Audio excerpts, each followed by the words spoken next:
Welcome back, everyone. Or I guess I should be welcoming ourselves back because it's been a while since we recorded. I think it was September is when we last recorded, and our last episode went up in October. Plausible. Yeah, lots of stuff has been going on in our personal lives, so we didn't get around to recording, but it is, what's today, the 4th? Yeah. It's the 4th, January 4th of 2025. Happy New Year, everyone. Yeah. Starting off the new year strong with a new episode. And I guess this is officially the start of the new season, huh? I guess. Yeah. We'll figure out the numbering later. Our quarterly podcast. Yeah. What has become our quarterly podcast. Oops. Yeah. So, anywho, been playing games. Stuff has been going on. But we'll start the new year fresh and strong. New episode for you guys. And we will actually, we'll start as we usually do with what we've been playing, and we've been playing a lot of stuff. And then we will move on to our top 5 games of 2024. All right. And then, if you hear running around in the background, it's kind of inevitable. Zach and I have 5 cats, so 2 of them are kittens, and they're a bit rambunctious. 20 little feet running around. Yeah, exactly. The 2 that you might hear in the background are brothers. They're about 9 months old now, so they're very energetic, but you gotta forgive them. Yeah. Zach looks so exasperated. No, it's good. I feel like it gives me license not to care as much about the audio editing process. It's just kind of like... Yeah. Yeah. If you will. Yeah. We've always had to contend with the creaky mid-century dining set that we have, and Robert's ice, and... I don't have any ice in my drink today. Yes. Sometimes Robert's clicky pens. Yeah. So, yeah, Clicky pens are fine. The kittens give us a bit of an excuse, but anyway. Yeah. Please forgive them. But yes, this is a good segue into what we have been playing. I was panicking before we started recording because I couldn't remember what I had been playing since the last time, but I remembered. So while it's fresh in my brain, I guess I'll just kick us off. Working backwards, the demo for Dynasty Warriors came out recently, and that is coming out this month, I think on the 17th. Yeah. My only real exposure to Dynasty Warriors was Hyrule Warriors. So I never played the Dynasty Warriors games proper, but played both Hyrule Warriors games, put some crazy amount of hours into both. I beat them both, had a ton of fun with them, so I figured I'd probably enjoy Dynasty Warriors. So Zack downloaded the demo and I tried it. It's a lot of fun, and it does play. I was going to say it plays like Hyrule Warriors, but Hyrule Warriors plays like Dynasty Warriors. So if you've never played the games, just know that there's a lot going on. There's a map that you have to keep one eye on at all times. It's an action game. It's hack and slash. There's just there are hundreds, if not maybe thousands of enemies on screen at a time. And it's all about just choosing a cool character with a fun moveset that you like, and then just kind of going at it. Although in Dynasty Warriors Origins, you don't choose a character. No, because... You're one guy. Yeah, you are one nameless wanderer. And they're deliberately, I think, keeping him shrouded in mystery right now. He's nameless, right?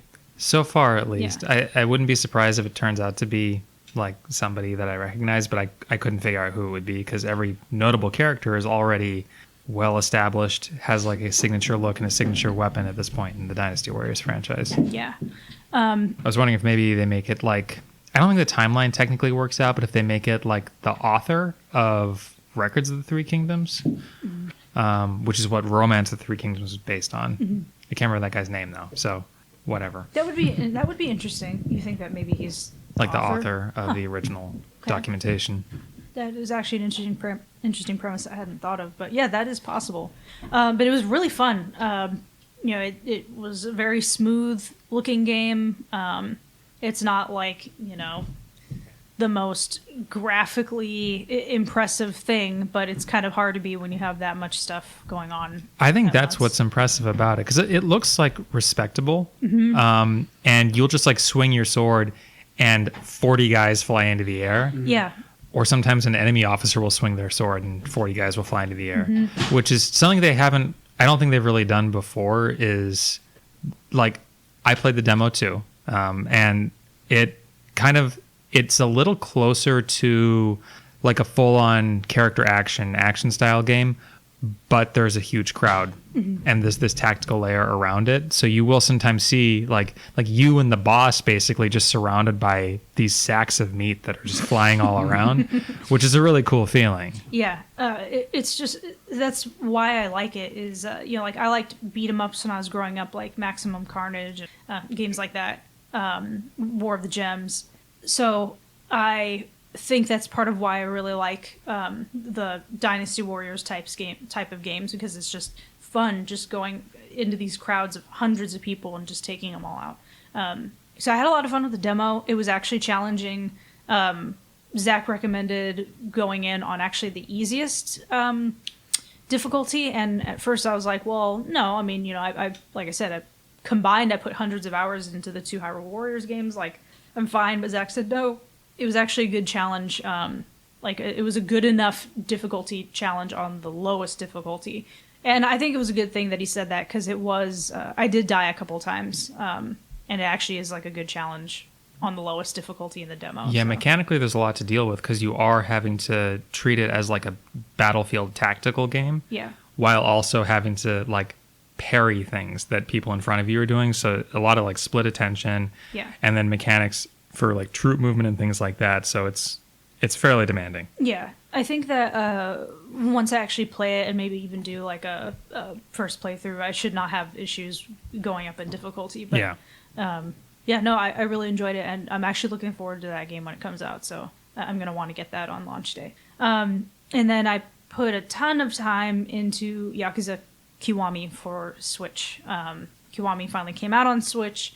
I'm really hoping that this opens the door for them bringing Zero onto Switch. I'm not really sure why they didn't do Zero first. It's the same engine. It's just kind of seems like it would have made more sense to release them chronologically in terms of the story, because Zero comes first. But regardless, I'm glad that they've released it at all. Yeah. It was fantastic. I reviewed it for Nintendo Joe. I gave it very high praise because it deserves it. It looked really, really good. Like, I love Nintendo. They're definitely my favorite, but they're somewhat hit or miss sometimes with ports. Witcher 3 being pretty rough. So I kind of went in with some low expectations, but then I turned it on and I was like, wow, this looks really good. But then I was like, well, it is just a cutscene. Let's see how the gameplay looks. Gameplay looked really solid. So I was very, very happy with that. It makes sense. Kiwami is, I think, the last game they made with the engine that started with Yakuza 5, which was a PS3 game originally. So it was like a kind of like a less impressive tech for a PS4 game when it came out in the first place. So it makes sense that it would run well on Switch. Yeah. So I was happy with the visuals, and then gameplay. It is such a fun game. The story is so good. I think Zero still has the best story and is still my favorite, but Kiwami is very good. I think the case for releasing Kiwami before Zero, because I think they should have released Zero first, but the case for it is that if you play Kiwami right after Zero, you're going to be like, oh, it was a good story, but I had more fun playing Zero. Yeah. It's the appetizer. Yeah. And I think that's true. Like at first, I think they wanted to kind of test the waters and see how well it would be received. And if it is well received, then they'll give us Zero, which is kind of like the creme de la creme. So, but again, great game, great story. It was a very fun experience on Switch. Highly recommend getting it on Switch. Very fun. And again, I hope Sega and Nintendo are listening, because I know it exceeded sales expectations. Sega was not expecting it to sell as well as it did, and hopefully that is an encouragement for them. Especially too because they released, was it Kiwami and 2 on Wii U in Japan? So they've already kind of tried to feel people out on it, but the Wii U also had its problems. So I think that's probably part of why they didn't have high sales expectations for this, because they had tried Yakuza on a Nintendo system before and just kind of assume that's how it would go again. Yeah. I'm sure that's why they ended up doing one, because they'd already done it for Wii U. It saves them effort, which means almost guaranteed if we get another one, it's going to be 2. Probably. Because they already did that one. Yeah. No, actually, the 1 and 2 on Wii U were like the non-Kiwami version. So this is like a whole new port. Okay. All right, a little credit Yeah, then. right. But yeah, so I really enjoyed that experience. Again, highly recommend. And then and then lately, I think the last thing I actually kind of messed up. The very latest thing I've been playing has been Mario and Luigi Brothership. Gosh, so I was really frustrated with IGN and the score that they gave it. I still think that it was too low, especially compared to what everyone else gave it. Sorry, what did they give it? I think they gave it like a 5. That is pretty low. Yeah, and the dude who reviewed it just really was ragging on it. Just really did not enjoy his time with it. Didn't IGN give Concord like a 7? I swear, I think they did. Yeah, so IGN has kind of it has earned its the distrust that people have in their scores now. But I will say that there are some problems with the game. It's not the gameplay. Like, the gameplay I enjoy. I think it's really fun. I really like doing the moves with Mario and Luigi together. But it's been very hard for me to get into the story. And I think it's just because I much prefer, like in Mario RPG and the Thousand Year Door, the enemies and the characters and the NPCs are all based on existing like races or Bowser enemy, Bowser minions. And so when you have these like made up kind of people, like the Theets in Princess Peach Showtime, and these weird like plug inspired people in this game, I have a hard time caring about them. Yeah, the old games feel like they build upon the existing lore or world of like the Mushroom Kingdom and all that. And this is part of like a newer Nintendo model of like, let's just create some basically pocket dimension with throwaway characters that we're never going to see again. Yeah, and when you know that you probably won't see them again, and they feel a little lazy, like in the case of the Theets, or just a little blah in the case of Brothership, it does make it hard to get invested because it's just like, this isn't really someone that I care about. But visually, the game is really, really nice. Like, I love the style of animation they went with, the quality of the animation. Luigi from the get-go, they put a lot of care into Luigi, and it's very clear that they wanted to give him a stronger role than he gets in a lot of games. And when he gets inspiration, and he's like, he's taking independent action from Mario, and he's like plucking turnips or whatever.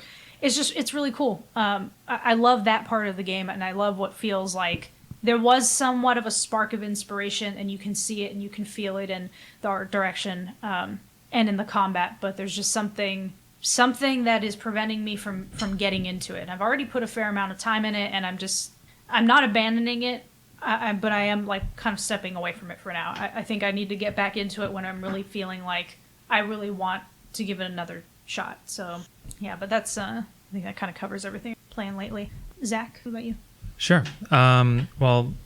Just to get it out of the way, I will say, I did also play the Dynasty Warriors Origins demo. For me, I haven't felt this positively about a Dynasty Warriors game since the PS2 era. I think Dynasty Warriors 4 is fully 20 years ago at this point. And it just kind of like written this off as a series that had become like more about having a lot of content that you can unlock than the like actual thrill of battle, like trying and failing. Because Dynasty Warriors 3 and 4, infamously, you would have like 40-50-minute stages that could turn on a dime and you can lose after putting all that time into it. And that's frustrating, but at the same time, you're really engaged for that whole time playing. And the newer Dynasty Warriors games like 8, it feels like much more of a foregone conclusion that you're going to accomplish everything you set out to accomplish, and just kind of gets boring because of that. There's other things that I don't like about the newer games. They're much more anime high school in their style, But yeah, I'd kind of assumed there would never be a Dynasty Warriors for me again. I had actually gone back to play like Dynasty Warriors 4 and really liked it. But Dynasty Warriors Origins, it's actually the game I'm most excited about next year based on this demo. The things that I've seen Dynasty Warriors fans complain about is mainly that you only have control of one character, because that's very different than every other Dynasty Warriors game. But I'm fine with it. Those personages are still there just like they are in Wulong. They're fighting alongside you rather than you controlling them. But I do think that it seems from the demo to manage to both preserve the things that are good about Dynasty Warriors 4 in terms of like being pressured to stay on top of everything going on in the battle, while also adding some kind of not exactly character action, but much more intense, like post-Sekiro parry-based, timing-based combat that's actually fairly satisfying. One interesting thing about it before I move on is that there's 4 weapons in the demo: sword, podao, which is like a large curved Chinese sword, chakrams, and like a polearm, and all of them work entirely differently. So only the sword functions like most weapons do in other Musou games. The other ones have entirely different setups for how you attack, how you approach combat. It's not just that the effects of the combos are different. You don't even dial in combos the same way. So like there's a lot more variety in play, I think, than you would get even if you had a larger character roster. So I think that's pretty cool. As for what else I've been playing, I think last time I recorded, I was partway through Black Myth Wukong. I finished it. I'm not going to talk much about it now because it will feature at some point later in the podcast. After that, I played Dragon's Dogma 2. Same deal. You'll hear more about that from me later. After that, I played Stellar Blade. Same deal. You'll hear more about that from me later. And then I played, finally, after like 20 some years of being one of those people that says that they've played every Final Fantasy game except for Final Fantasy 11, I figured out how to set up Final Fantasy 11 on my Steam Deck and have been playing through it. There's a lot of it. There's like 5 or 6 expansions, and it is a very grindy game, even though it has been patched over the years to be less grindy than it was. Like they've added a bunch of things for getting like bonus experience and blah, blah, blah, streamlining things, making it more solo friendly. It's still kind of a bear in parts. But the aspect of Final Fantasy XI that is just like very slow and grindy, I don't really appreciate very much. But I do like, and this is what drew me to try it, was the sense of danger in the world that you get in old school MMOs, where you can, it's not even a foregone conclusion that you can make it across the plains next to town to get to some orc cave. Like it's a legitimately dangerous enterprise to travel, to make it anywhere. And that can be annoying when you get killed by some random butterfly or something, but it also makes the whole experience a lot more actively engaging than, say, Final Fantasy XIV or a lot of other more modern games. So I'm enjoying that too. And then most recently, this is another thing I'll talk about later in the podcast, but I have been playing a lot of Rise of the Ronin. So yeah, clearly a lot of the things I've been playing recently have made enough of an impression about me that they're going to feature on this podcast later on. But yeah, that's basically what I've been playing. For me, I'm kind of in the same boat, Zach. Some of the stuff I've been playing will be talked about later too. One being my year-long playthrough of Persona 3 Reload. And it came to a conclusion after 90 hours almost. That was really an experience. It's the first Persona game I've completed. But yeah, I'll talk more about it later. But I enjoyed it. Next would be Black Myth Wukong. Again, I'll talk about it later. In my list, I actually beat the final boss last night. Right in time. Or this morning, I should say. Like 3 a.m. this morning, I was punching the wall trying to beat the last boss. I think if it's before you went to sleep, you can still call it last night. Hey, I agree. Yeah. But yeah, that game is amazing.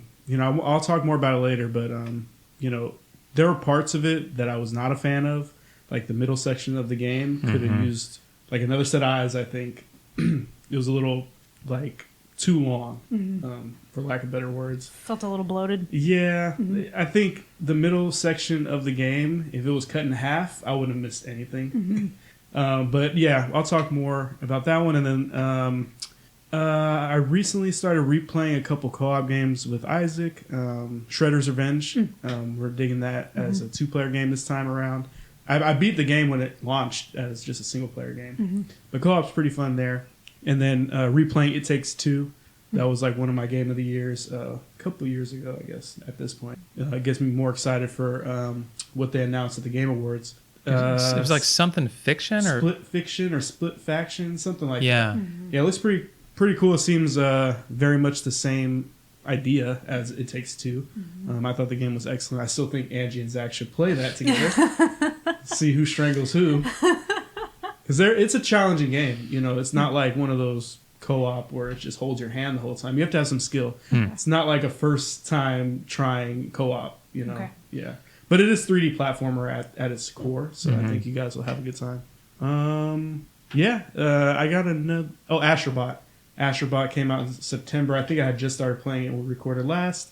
It's one of 3 platinums I have on PlayStation. Oh, wow. The other being Astro's Playroom. So, that says a lot about the game and how much I enjoy that.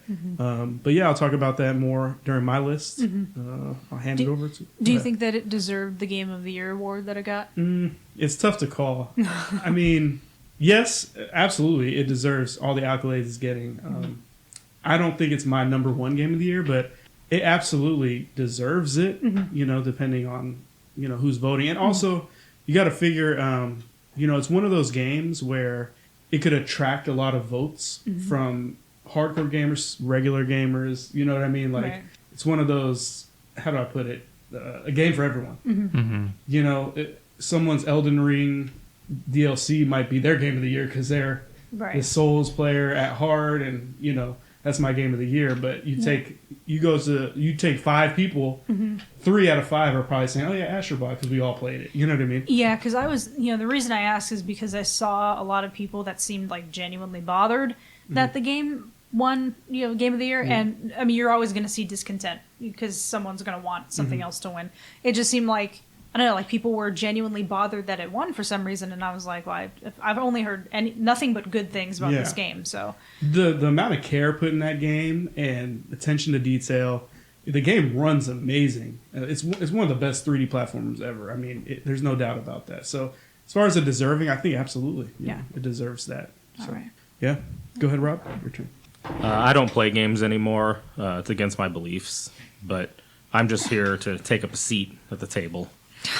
I've been playing Mario and Luigi. I don't totally agree with Angie and Zack. I don't know if Angie and Zack have played all of the games, but I've played all of the Mario and Luigi games. And so the weird characters, they've been there since the beginning, and that's how we ended up with characters like Fawful, who I love.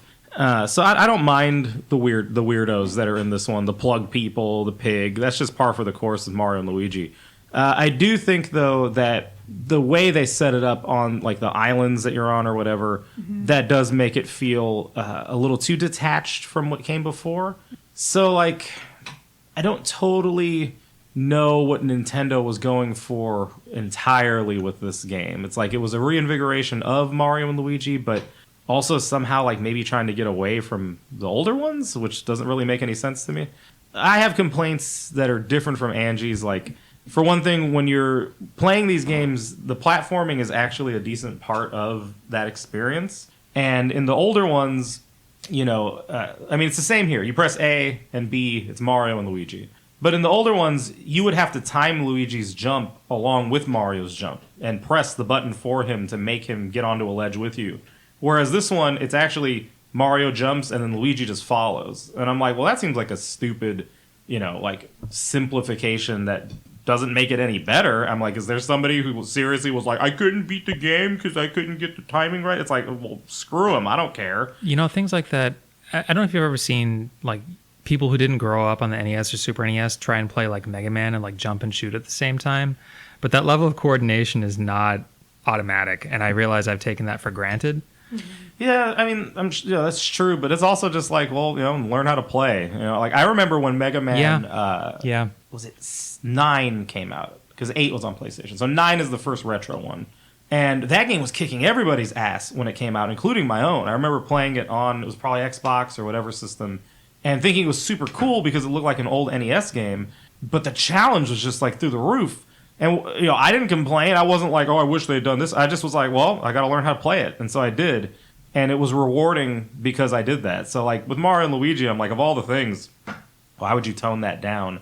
Because those are family games, right? They're like all ages games. They're games that kids play. Mega Man's all ages. Yeah, but that's also like more niche, right? And Mega Man 9 was specifically targeted towards like adult fans. I guess. It's because Nintendo has a weird fixation on making everything accessible. Yeah. And it's a problem that they've had for years now where they're dumbing things down because they feel like it needs to be for whatever reason, to the detriment of the game in some way. So it's specifically a Nintendo thing. The part of it I am liking, though, was I'm noticing that when you're doing regular combat, it has you bounce back and forth between Mario and Luigi just for the basic attacks, which is not how the original ones were. So the closest thing I can compare it to is like the Bros attacks. Like if you did Bros attacks in the first ones, that's where you'd see the alternation between A and B in different combo. This one is just having you do it right from the outset. And I'm like, you know what, that's fine, because otherwise it really doesn't feel that much different than playing like Paper Mario in terms of just like, oh, you attack and then you press the button again and it does a little extra damage. This adds a little more nuance to it, so I thought that was kind of cool. I wouldn't be surprised if that was a consideration. Like for navigation, you kind of need to be able to do that to beat the game. Mm-hmm. So maybe they don't want to like have people feel like they can't get to the next area because they can't time Luigi's jump. But you can still have that complexity on your attacks and just like, well, you're just going to do a little less damage if you're not good at that coordination. In terms of console, I did get Black Ops, whatever it is, 6, I think. I got 6 at launch, and it's been fun, but I have not been playing it at all. But conversely, I've been playing mobile games more, which is unusual. Back in the day, I had an iPod Touch, and I also had an Android phone, and this was like kind of when like mobile gaming was really like truly starting to become a thing. And so I played a lot of that at the time and enjoyed it. Like Monument Valley I thought was really cool back in the day, and so on. Obviously Angry Birds, that kind of stuff, the more casual fare. But lately I've been rediscovering different games. I've been playing a lot of Pokemon Go. That's been really fun, just getting back into it, catching Pokemon, doing the stuff with the stops. And I've also been playing, of all things, Candy Crush Saga. It was mainly because of my mother. My mom was really into playing Candy Crush, and my mom is no longer with us, so I don't know. It was weird timing. Like it just wound up to where I started playing it because I was anticipating my mom like coming home from being sick, and I'd talk about it with her, and then she was gone. So now I'm just like, well, I guess I'm just gonna keep playing it. It makes me think of her, so that's been fun. I got an Apple TV, and primarily just to see the games on it that are exclusive. Although I don't know. It's funny because so much of it is just coming to Switch. Like the Turtle game that was on there, the Hello Kitty game, Fantasian, and on and on. There's a lot of games that were exclusive to that platform that are just carrying over because Apple just has not generated much interest in it. But what is there is fun. I think, what's the one that you poo-pooed, Zach? Was it Air Twister? Is that what it's called? I did poo-poo Air Twister. Yeah, Air Twister is basically a spiritual successor to Space Harrier. I love it. A spiritual cash-in. Spiritual low-effort I love cash-in. it. It feels like Space Harrier if they had made it for a Dreamcast. Like, it's great. That game's really fun. And Fantasian is a good RPG. I want to play it and beat it on Apple Arcade before I play the Switch version. You got to stop doing that. You said like you started playing Final Fantasy VII Remake. Like I got to play it on PS4 before I play it on PS5. How far are you? Years later, how far are you? I've heard great things about that game. Fantasia is really cool. So it's the Final Fantasy creator. It's the Final Fantasy composer. Mm-hmm. And it's traditional turn-based combat, but there's this aiming mechanic. So, like, you will shoot out an attack, but your attacks will pass through enemies. And so if you line up your target, you can hit multiple foes. But there's also a way of hooking your shot. So you can do these wicked hook shots and try to take out multiple enemies at once, which is cool. Then there's, I'm forgetting the name. It's a mechanic. It's named in the game. But basically, in order to not deal with random encounters constantly, the game lets you soak up the enemies that would have attacked you into, I think it's like a bracelet of some kind, and it just keeps stocking them. And so what'll happen is you can go into this little realm that they're being contained in, and you can take on 10 of them at once. You can take on 20 of them at once.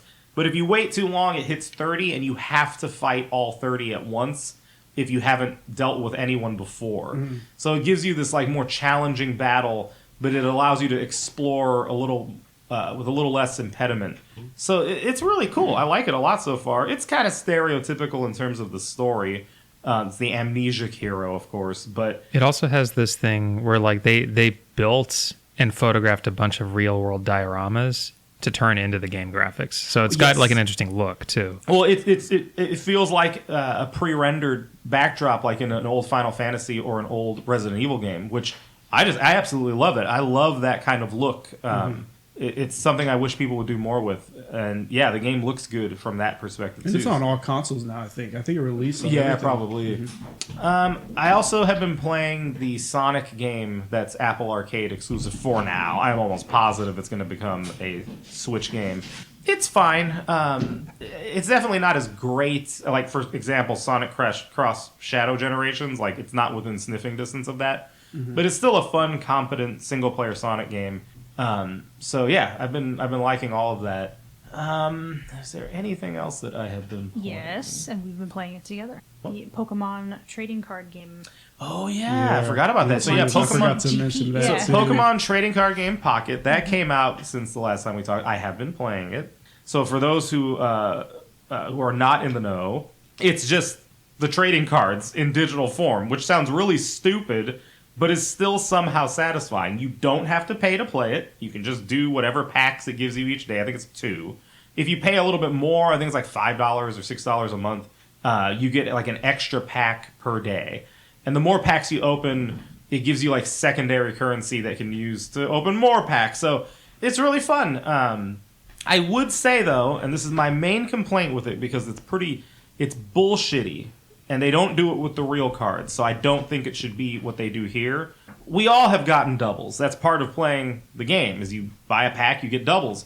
You do not get more than 1 double per pack, meaning if you get a repeat card, it's because you got it in a previous pack that you opened. You don't have 2 of 1 card in a deck or in a single booster pack. So I don't like that. You'll get a digital pack and it's like 2 in a row of the same card. It's like, what is this? It's like, you could at least give me different cards. I've gotten one where I had 2 duplicates, so 4 cards. Oh, wow. See, that's annoying. no. I was pissed. I'd be Yeah, annoyed too. that's garbage. Yeah. That should not be a feature. Especially too because it takes like 12 hours or whatever it is for To your recoup. your pack stamina, which needs to be full for you to be able to open a pack. So it takes like 12 hours for it to refill if you don't use the in-game kind of like currency thing to speed it up. So 12 hours for me to get 2 sets of doubles in one So pack. I got 2 thoughts here. Oh boy. One, Boy. what if you just really But and what if you just really liked that one card and you wanted 4 copies of it? hey, if it was like an EX, sure.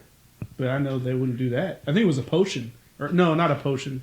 I don't know, some trainer card. And the second thing, I'm not going to say don't play it. Play what makes you happy. But this is what you get for playing a gotcha game. This is what you get.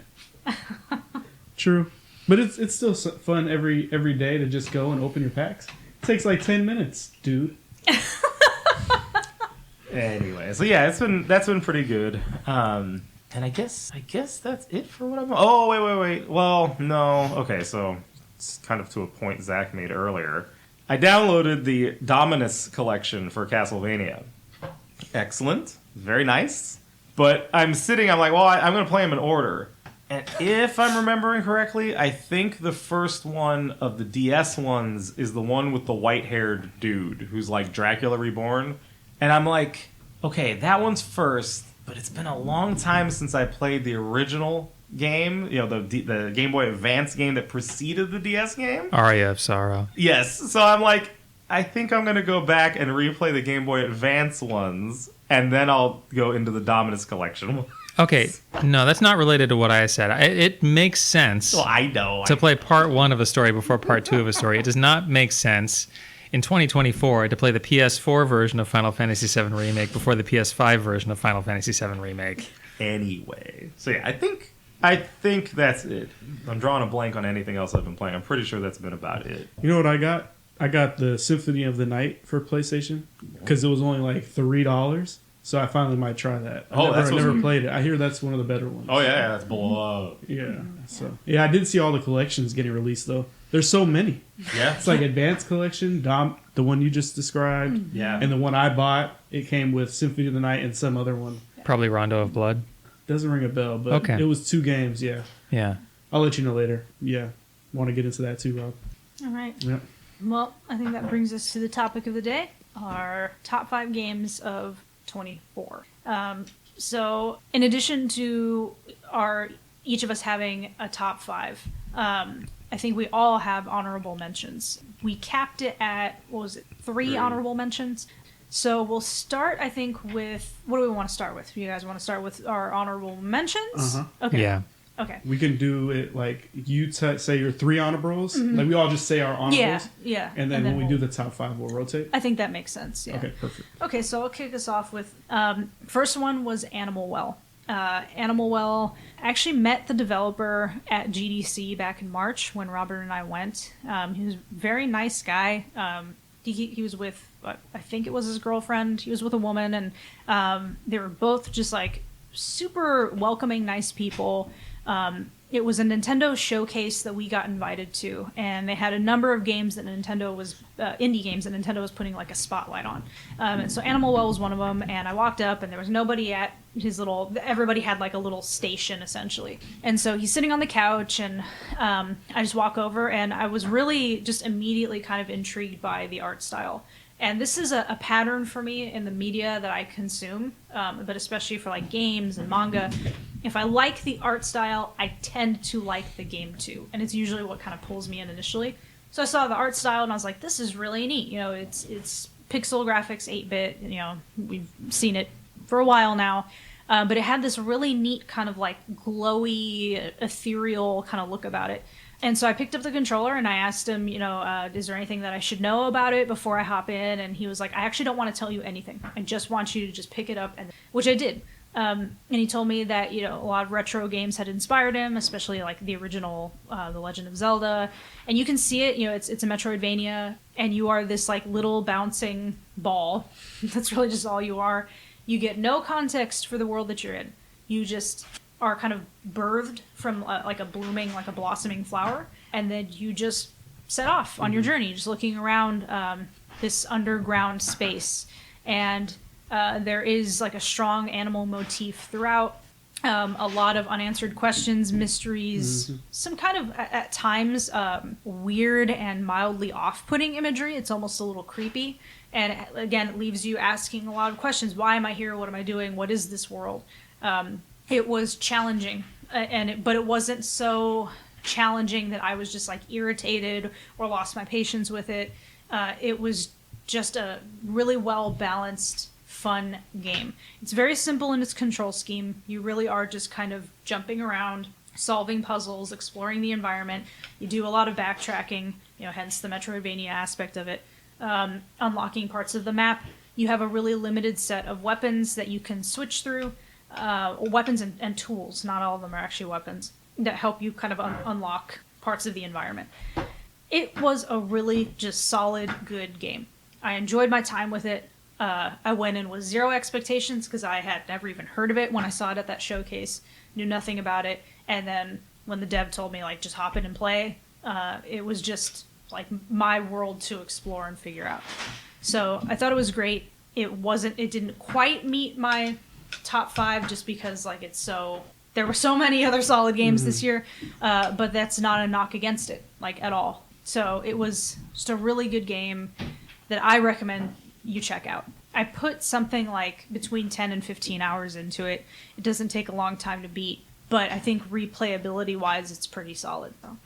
And then Little Kitty Big City, that was another one that was at the showcase. I also got time to sit down and talk to the developer.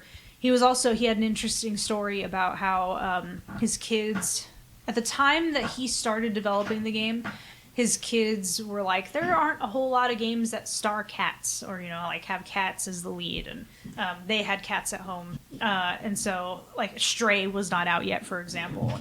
And so they were just kind of inspired to, like, hey, let's make a game with a cat as the protagonist. And so it took many years of development. what came out of it was this just really neat game from the perspective of a cat who is it doesn't say it explicitly, but it's supposed to be like suburban Tokyo, and the cat's asleep on the windowsill and has like a dream, kind of jolts awake and falls off the windowsill, lands onto the street safely, but now it needs to make its way back up to its owners. And so it's your journey through the streets of suburban Tokyo, and you're talking to all of the different animals, birds, feral cats, raccoons, etc., and also dealing with humans on the street in a similar way to what we've seen in like Untitled Goose Game, where you can mess with people, you can play tricks on people, good-natured ones, get into mischief, actually help some of your neighbors. Like there was like a little side quest I could do where there was someone who was an artist and he had a bunch of cans of paint, and you could like knock over the paint cans, walk in the paint, and then walk all over the canvas to help him create this like inspired work of art. Like those kinds of unique interactions with people. I was a little less warm on Little Kitty than I was on Animal Well, only because I felt like some of the objectives or the way forward was a little too unclear at times. I actually got stuck, which kind of made me feel a little stupid because I don't think that the game is intended to be like a difficult game. I think it is kind of more... Like it scans as a kid's game. Yeah, it does. And so I felt a little dumb at one point because I was just like, I don't know how to move past this particular area. It was a construction site. And I did get a little frustrated, and I kind of put it down for a while. And I wasn't a fan of some of the dialogue. Some of the dialogue was a little bit try-hard, trying to be too cutesy and too funny at times, and trying to have a little bit too much personality. But at the end of the day, I think that it's a really creative, cute project, and the cat has really neat abilities when you like the jumping mechanism and the different like the motions that the cat takes, and like the way that your movement, your interactions with other animals out in the environment, and your interactions with people, all very clearly like well researched and clearly from the perspective of someone who owns cats and knows the type of crap that cats get into. So it needed a little bit of polishing, and needed a little bit of things that just kind of some kinks that needed to be ironed out. But otherwise, it is something that I intend to go back to. I do actually want to finish that game, this year, but an honorable mention for you. So my honorable mentions... I'm going to get one out of the way. It's not honorable mention, I'm just mentioning. It's the Nintendo Music app. That thing's great. So if you want to hear Nintendo music, you should totally download it. You have to have a subscription to Switch Online, but otherwise it's quote-unquote free. So number 3 is going to be Kunitsu-Gami, Path of the Goddess. So it's like it's a hack-and-slash type of action adventure, but it's mixed with tower defense elements is the best way I can describe it. So you go stage by stage, you set up villagers with different skills and abilities at different points on like the little map. When nightfall comes, so you have kind of a day-night cycle. At night, that's when the enemies attack. And so all of the defenses you set up, you get to see if it pays off. And then you're going around and actually physically attacking and cutting up bad guys. Just really, really well done. It has, I don't know. It's maybe not the best comparison, but I can't help but think it makes me think of Okami. But I think it's just purely because of the ancient Japanese setting that it's in. But gameplay-wise, it's not the same. But that one's really good. And then I would say the Castlevania Dominus Collection. So that's all of the DS, the Nintendo DS era Castlevania games. It's all 3 of them. Order of Ecclesia is arguably the best of the 3, but all 3 of those games are really fun. And they've been ported very well, and you should totally check those out. And then my other honorable mentions, again, I'm cheating a little bit, but it just feels stupid to try to argue between the two. It's both of the Ace Attorney collections. It's Apollo Justice and then the Investigations collections. The Apollo Justice one, that's all of... Although I think it's just one. So it's the one Apollo Justice DS game, and then it's the 3DS games that came out. But it's Apollo Justice, but it's also kind of finishing up Phoenix's story. It's worth it just from the story perspective, but gameplay-wise, it's very well done. Are you happy with how that finishes Phoenix's story? Because I remember like playing Apollo Justice, and it's like, okay, he's a hobo now. All right. We get explanations, and then he gets to be a lawyer again. Yeah. So. But yeah, it's really good. The writing's very well done.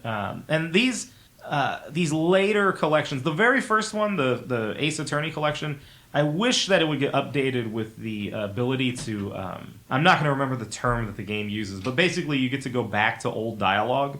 So I have this habit of, like, sometimes I accidentally will click to proceed when I don't mean to, and then I can't go back and see what was said, and that frustrates me. The later collections all have it, including this one, so it's a nice quality of life feature. And then the Investigations collection is really cool because the second game was never officially localized. So you finally get to see that second game and play it. I would argue that the hand-drawn look isn't as impressive for Investigations as it is for the other ones. I mean, I just straight up, the pixel art I love. I wish all the games just had the pixel art and that you could have it on and that's the only look that you need. But for Investigations, like, you can kind of bring the fidelity down. It just didn't look right in some aspects when it came to trying to do the pixel thing. But other than that, just great. So if you need help setting up a GBA or DS emulator, let me know. Anyway, so those are my 3 honorable mentions, plus the Nintendo Music app. I'll go. All right. So first is Hellblade 2, right? Yeah, Hellblade 2. For me, it's a game that came out in May. Really excellent. I raved about it when I played it, earlier in the year. Visually, one of the best looking games I've ever played, and the little action elements of it and the story pieces, it was a good game. I mean, it doesn't make my top 5 because it's very short and, like, at the end of the day, it's borderline walking sim. Because it's not challenging at all. There's some pieces where timing, puzzles, and like the combat is very simple. So Hellblade 2 definitely deserves an honorable. It's a weird evolution for the dev because they used to do like character action style stuff, right? They did like Heavenly Sword and then Devil May Cry. I want to say yeah. Yeah. Is it Ninja Theory? Yeah. Yeah, for sure. I mean, the story, I didn't even mention the story. It's very story driven. The first one alike. I mean, yeah. And this one, with the giants, and if you play it, you're gonna walk away from that game, like, damn, that was an experience. And that's kind of what I label it as, more than a real video game. It's like an experience, So I'll definitely put that in my honorable. Second, I'll go Minishoot Adventures. This is a game, came out in April. So this one is a twin stick shooter. But it has some really good RPG elements in a way. There's a nice upgrade system. Every upgrade you get really feel like they mean something and make a difference to your ship. I mean, you start out as this little ship with, your shooting is one little pebble at a time, right? And as you progress, you upgrade your gun, you upgrade your health, you upgrade all these abilities. You eventually get like bombs and things like that, because it gets pretty crazy on screen. There's all kinds of enemies. You got to dash around. You're dodging their projectiles, all while shooting them at the same time. So I really love this game. I played it entirely on my Ally, my handheld, because I think it's Steam only right now. But this game on Switch would just be amazing, I think. But I suggest that anybody who's into that, like twin stick shooters. And then lastly, for my honorables, I'll go Balatro. Yeah. This game was just such like my kind of game. Mm-hmm. I mean, it's basically video poker meets a deck building roguelite almost. You build your deck. The deck building pieces, as you play more rounds, you get these jokers, and the jokers give you point boosters or special abilities. For example, if you play a hand that has a flush, one of the jokers you can get will multiply your score by 5 or whatever. And so that, gets you to some insane numbers score-wise throughout the game.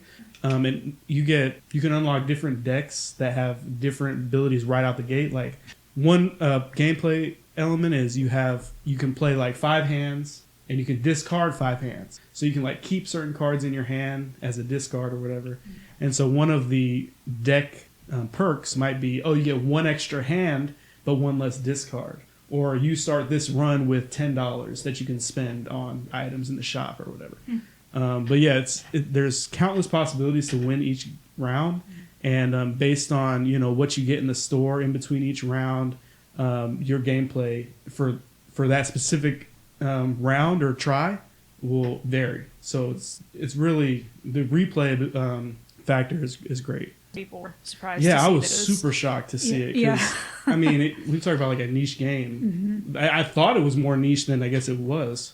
Yeah. Yeah. But I purchased this on like everything. I have it on my phone, Steam, Xbox. Yeah. I'm playing it everywhere. You know what I mean? Yeah. When it came out on mobile, I was pretty excited because like it's a game you don't need Wi-Fi and you can just play at work.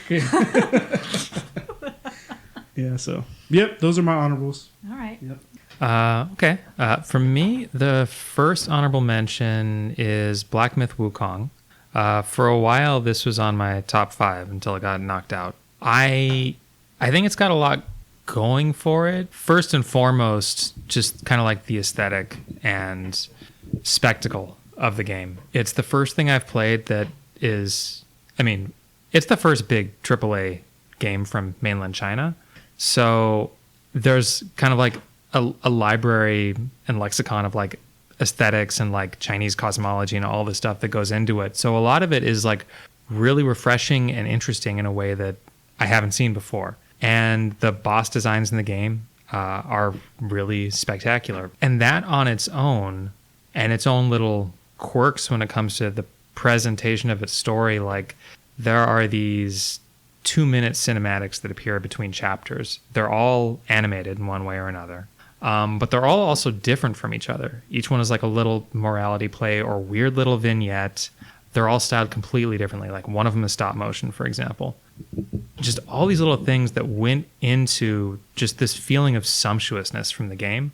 Really cool. There are also some boss fights in the game that I really enjoyed. I think the secret boss in the game is one of the hardest fights I've had this year for sure. There are some other fights in the game, including the last boss fight or the Yin Tiger, the blacksmith in the animal village, that were just like really solid, really memorable fights. The reason it's an honorable mention rather than higher up on the list is I feel like there's like 80 boss fights or something in the game. It's like a super generous amount, which is cool, but most of them are just easier than they really ought to be. Like it's really easy to just kind of like find one gameplay style that works for you and then just beat every boss on the first try. At least that was my experience. Why are you looking at me? Angie's giving me a look. Because I found Wukong very difficult. Okay. I also played this game. Yeah. It didn't make an honorable mention for me. I guess maybe it should have, but I don't want to take up much of your time. Just it was a beautiful game. It was incredibly fun, but it really kicked my ass. It was very, very hard. So I feel for a lot of the boss fights in the game, maybe you didn't get far enough for this like build to come online, but there's like this spell you get where you can freeze an enemy in place and just like beat the crap out of it while it's frozen. Mm-hmm. And that synergizes really well with another spell you get a little later in the game where you summon a bunch of clones. So you can like summon a bunch of clones, then freeze the enemy, and then your clones will just beat the crap out of them. On the subreddit for this game, they call it Monkey Gangbang. That's good. And like for a lot of the bosses in the game, you can just kind of do that, and you have enough heals to get past that without really having to learn that much about the boss fight, which I think is disappointing. But like I still enjoyed the boss fights. My main beef with the game is that between the boss fights, like finding secrets, just exploring the world, I didn't find there's like some subtlety in here I don't really know how to explain, but like I kind of take for granted that in a lot of games you just have this intuition of like where to go or where secrets might be, and like the world and exploring the world makes sense and is satisfying in a certain way, and I just didn't find that to be the case in Black Myth Wukong. I don't really know how to put my finger on it, but yeah, the stuff between the boss fights, like the visuals are still like if you took a screenshot anywhere in Black Myth Wukong, it's going to be a good looking screenshot, but the experience of like going through the stages, I didn't like that much. To your last point you just made about kind of like not knowing where to go. Yeah. The Wanderer's Journal that they included in the most recent update makes the game like night and day with that, because as you open up the map, the clouded areas are where you haven't explored yet. So it really helps guide you in that way. That sounds very helpful, yeah. So I know you played it pre-patch. I know you played the whole thing before that was introduced. Yeah. Yeah. So yeah, just saying. Yeah. Now, look, there's an alternate reality where I played Rise of the Ronin earlier in the year and Black Myth Wukong last, and maybe things would have shaken out differently. Hey, you're But right about that. yeah. I kept trying to tell you when I was playing Rise of the Ronin. I was like, you should play it. You should play it. It's so good. Oh, I'll get to it. Yeah, I I'll have get so to many it. other things I'll get to I gotta it. play. Look, there's a lot. I got to play Diablo 4 for some reason, right? Like, there's Yeah. stuff I got to do. Anyhow, so, Some reason. so that's my first honorable mention. My second honorable mention is Stellar Blade, which is actually, before it got knocked out of my top 5, Stellar Blade is what knocked Black Myth Wukong out of my top 5. Wow. Stellar Blade is... Recency bias. Yeah, sure. Yeah. So if I'm just looking at it like boss fights versus boss fights, because these are both like action games that take some character action influence, some Souls game influence. There's some similarity there. But just looking at the boss fights, I think Black Myth Wukong has a better slate and more of them. But what puts Stellar Blade over Black Myth Wukong for me, comparing the two, is that the like going through the levels and just engaging with the regular enemies going through the levels is a lot more engaging in Stellar Blade. You get pressured more with different combinations of enemies. You get put on the back foot. You got to use your dodge and parry, and that I think plays out in ways that make both the linear stages and the open world in Stellar Blade interesting. But the big thing about Stellar Blade, like I feel like you can look at Black Myth Wukong, for example, and see big impressive stuff like those animations that play between the chapters. And Stellar Blade seems much more like almost kind of paint by numbers as a game. Like it's just much more straightforwardly. It's a mix of linear and open world stages that play it safe enough. The progression systems play it safe enough. It's got nice graphics, nice sound, like all of that. So it's kind of like it doesn't feel as novel as Black Myth Wukong or some other games do, but it's just all like very well made, and the vibe of the game is impeccable. The music is super good, and there's just something I don't know exactly how to back up this claim, but it kind of like the combination of like super detailed post-apocalypse plus shameless cheesecake reminds me of like 80s and 90s anime in a way that almost nothing does. You know, one thing, because if I'm remembering correctly, I think they said that the developer's wife designed Eve. Yeah. Yeah.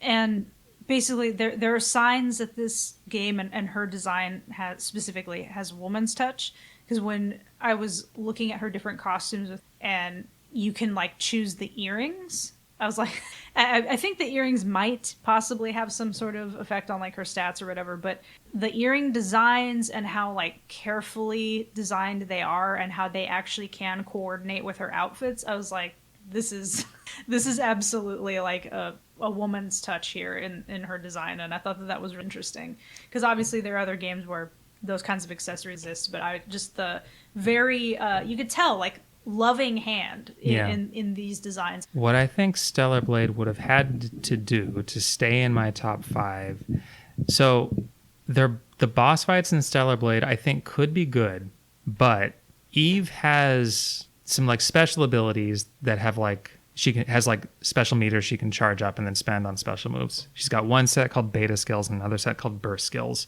and you charge up beta skills by doing perfect parries or by attacking enemies, and you charge up burst skills by perfect dodging, which on its own is kind of cool because it incentivizes that you mix this stuff up. But the problem is the beta skills in particular are very good at staggering and stun locking bosses, and you can charge up a bunch of beta skill points before going into a boss fight. So almost all the bosses in the game, you can just march into the arena, just start kind of hacking away for the most part. And when the boss does something that's going to like damage you, use your beta skill and then go back to whacking it. I don't know why they did this in terms of like making beta skills so oppressively powerful. There was exactly one boss in the game, second to last boss in the whole game, that managed to fight back against this. Like they had a hard-coded counter for the beta skill that I'd been using on most of the bosses in the game. And that was actually a hard fight to learn until I got to a point where I was like, I wonder if there's a secret to this. And I looked it up, and I swear to God, like the Reddit post I found was like, you need to use this beta skill instead of that beta skill. So I switched from the triangle button beta skill to the circle button beta skill and just obliterated the boss. Like, so for whatever reason, I think my solution to this would be to like not let the player carry a bunch of pre-charged beta skill into a boss fight. But like whatever it is, like the boss fights I think were kind of undermined as like mechanical experiences because of that. Even with that, the rest of the game, like between the boss fights, is a good challenging time. The levels are satisfying to go through, the progression, the secrets. I even engaged with the fishing minigame in this, which is Engage with what? The fishing minigame in Stellar Blade. And yeah, just the vibe of being in the game is great. So that was my second honorable mention. And the third one is like kind of an IOU. Like, so Final Fantasy XIV Dawntrail came out this year, and I thought the combat was really good. Like the high-end dungeons, the extreme trials in the game, all that was really strong, stronger than it's been for the last several expansions. The story was like rock bottom for Final Fantasy XIV. It's the worst it's ever been. But like part of the content map for the game is like next year in patch 7.25, they're going to come out with something which I am extremely confident I'm going to like. It just didn't come out this year. I'm not going to be able to like really credit the game for it, which was this open exploration zone they've done twice before, and both times they've done it, it's been like my favorite thing. I got super obsessed with it. Didn't come out in 2024, so it's just kind of like this IOU. Like I know it would be that good if it came out. It's not out, and on balance, because the story was so bad, I don't really feel comfortable giving Dawntrail even an honorable mention as it is. So that's it. All right. Well, that leads us to the top 5. So we'll start from the bottom up, starting with our top 5.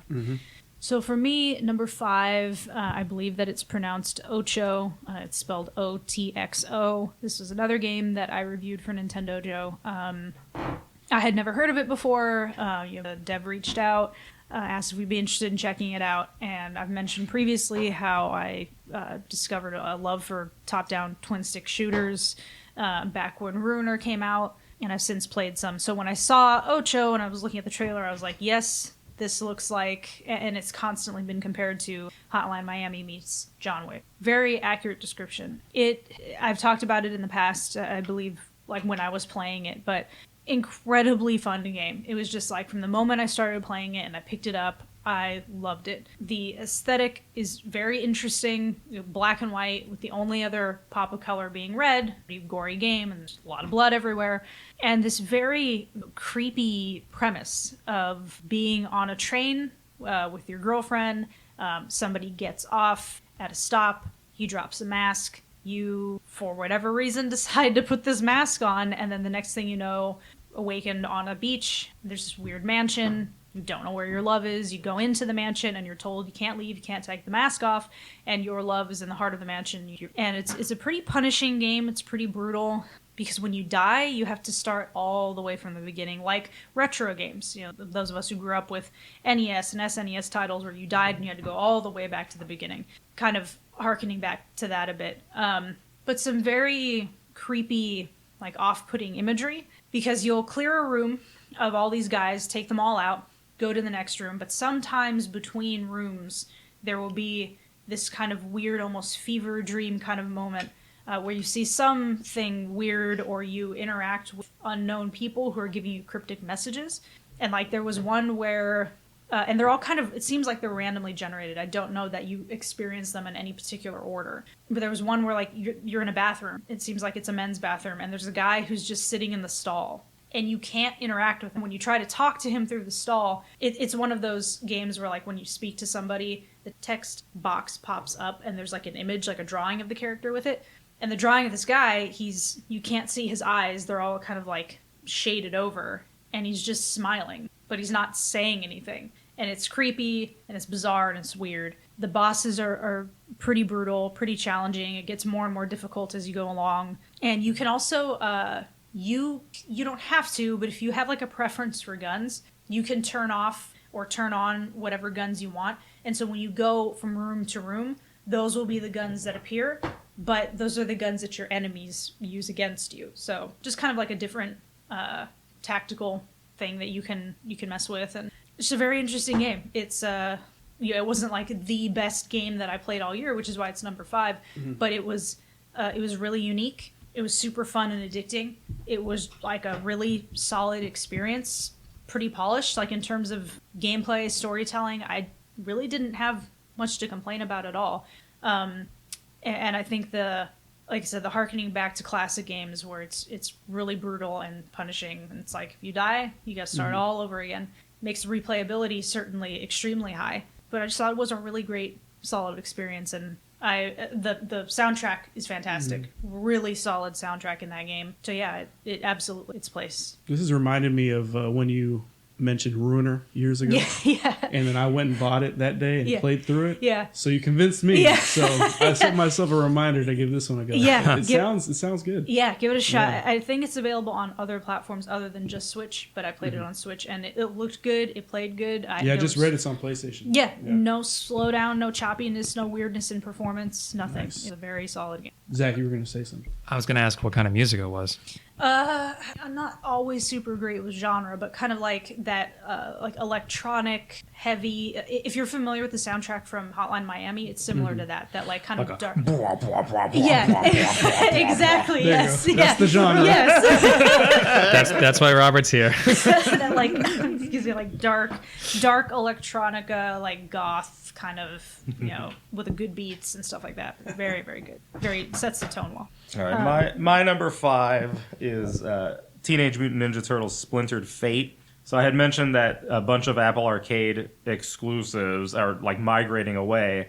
Surprisingly, the only other platforms this is on now is Switch and I think Steam. I'm shocked it's not on any of the other consoles, but it looks just as good as it does on Apple Arcade. It runs very well. It's essentially Ninja Turtles Hades. So let me see, 5, I think, total like areas that you go into, and there's a boss battle for each one. But the idea is every time that you are defeated, you're sent back to the turtle lair, and like you're progressively upgrading. So it's a roguelike type of game. It's really just addicting. Like I picked it up because I don't want to say it was on a whim, but like I like the turtles, but the games are hit and miss, and Shredder's Revenge is one of my favorite turtle games. It might be my favorite. I think it has outstripped Turtles in Time just a little bit, but they're tied. But regardless, I felt like playing something Turtles, and I knew that game had come to Switch, and I was like, all right, I'm going to finally give it a shot. And I think I played it. I couldn't stop playing it. Like the first few days I had it, it was just like almost nonstop. Like I'm just sitting and playing it whenever I had free time. It might have been mental stress and just needing a break, but it came at the right time. So graphically, it's like top-down perspective, and it pulls from the IDW Ninja Turtle comics. So if you're a nerd and you even know what I'm talking about with IDW, it's the latest publisher to have the license, which has been for a while now. So the look of the Turtles is pulled from that, the designs for the enemies, all of that. I'm pretty sure the final enemy is Rat King because it looks like it based on the silhouette. Why this is at number 5 is that, it's fun.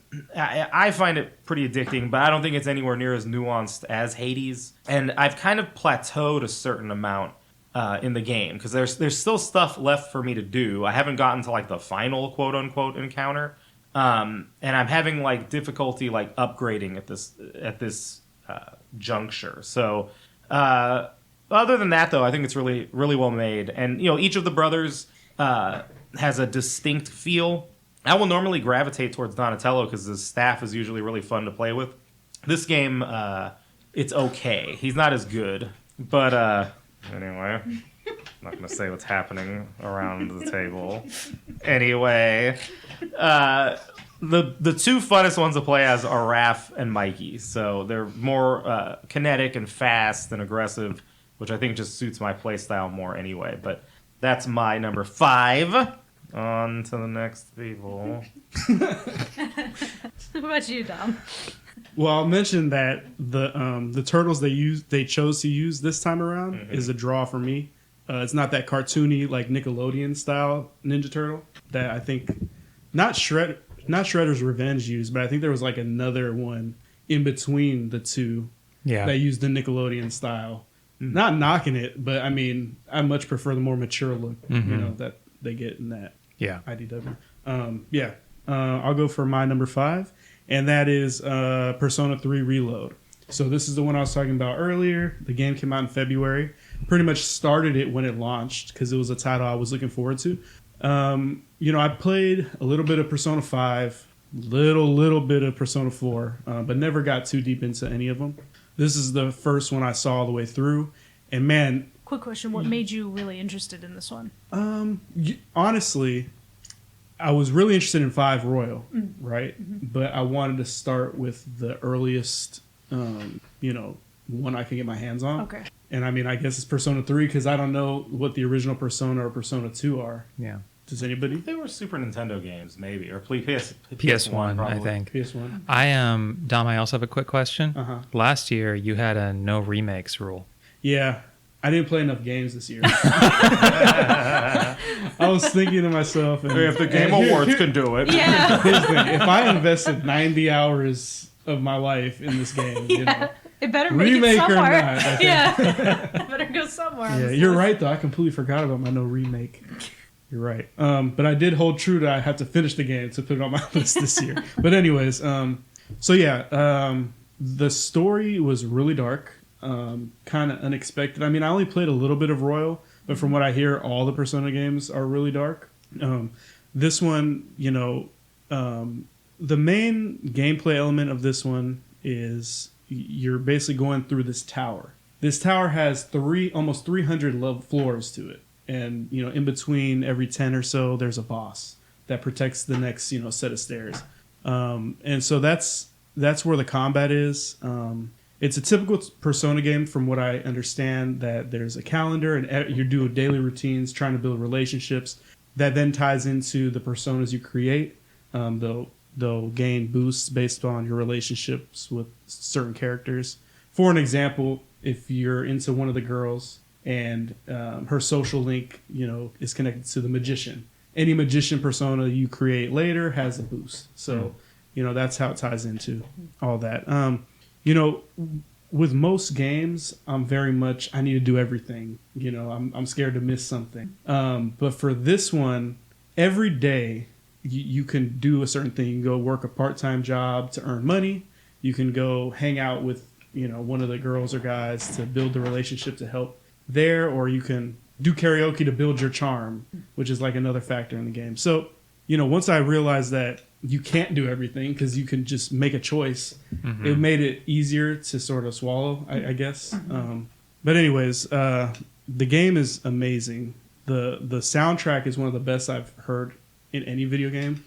I will listen to it in the car. All right. Yeah. But yeah, it's solid. What were you going to say? Nothing. I wasn't going to say nothing.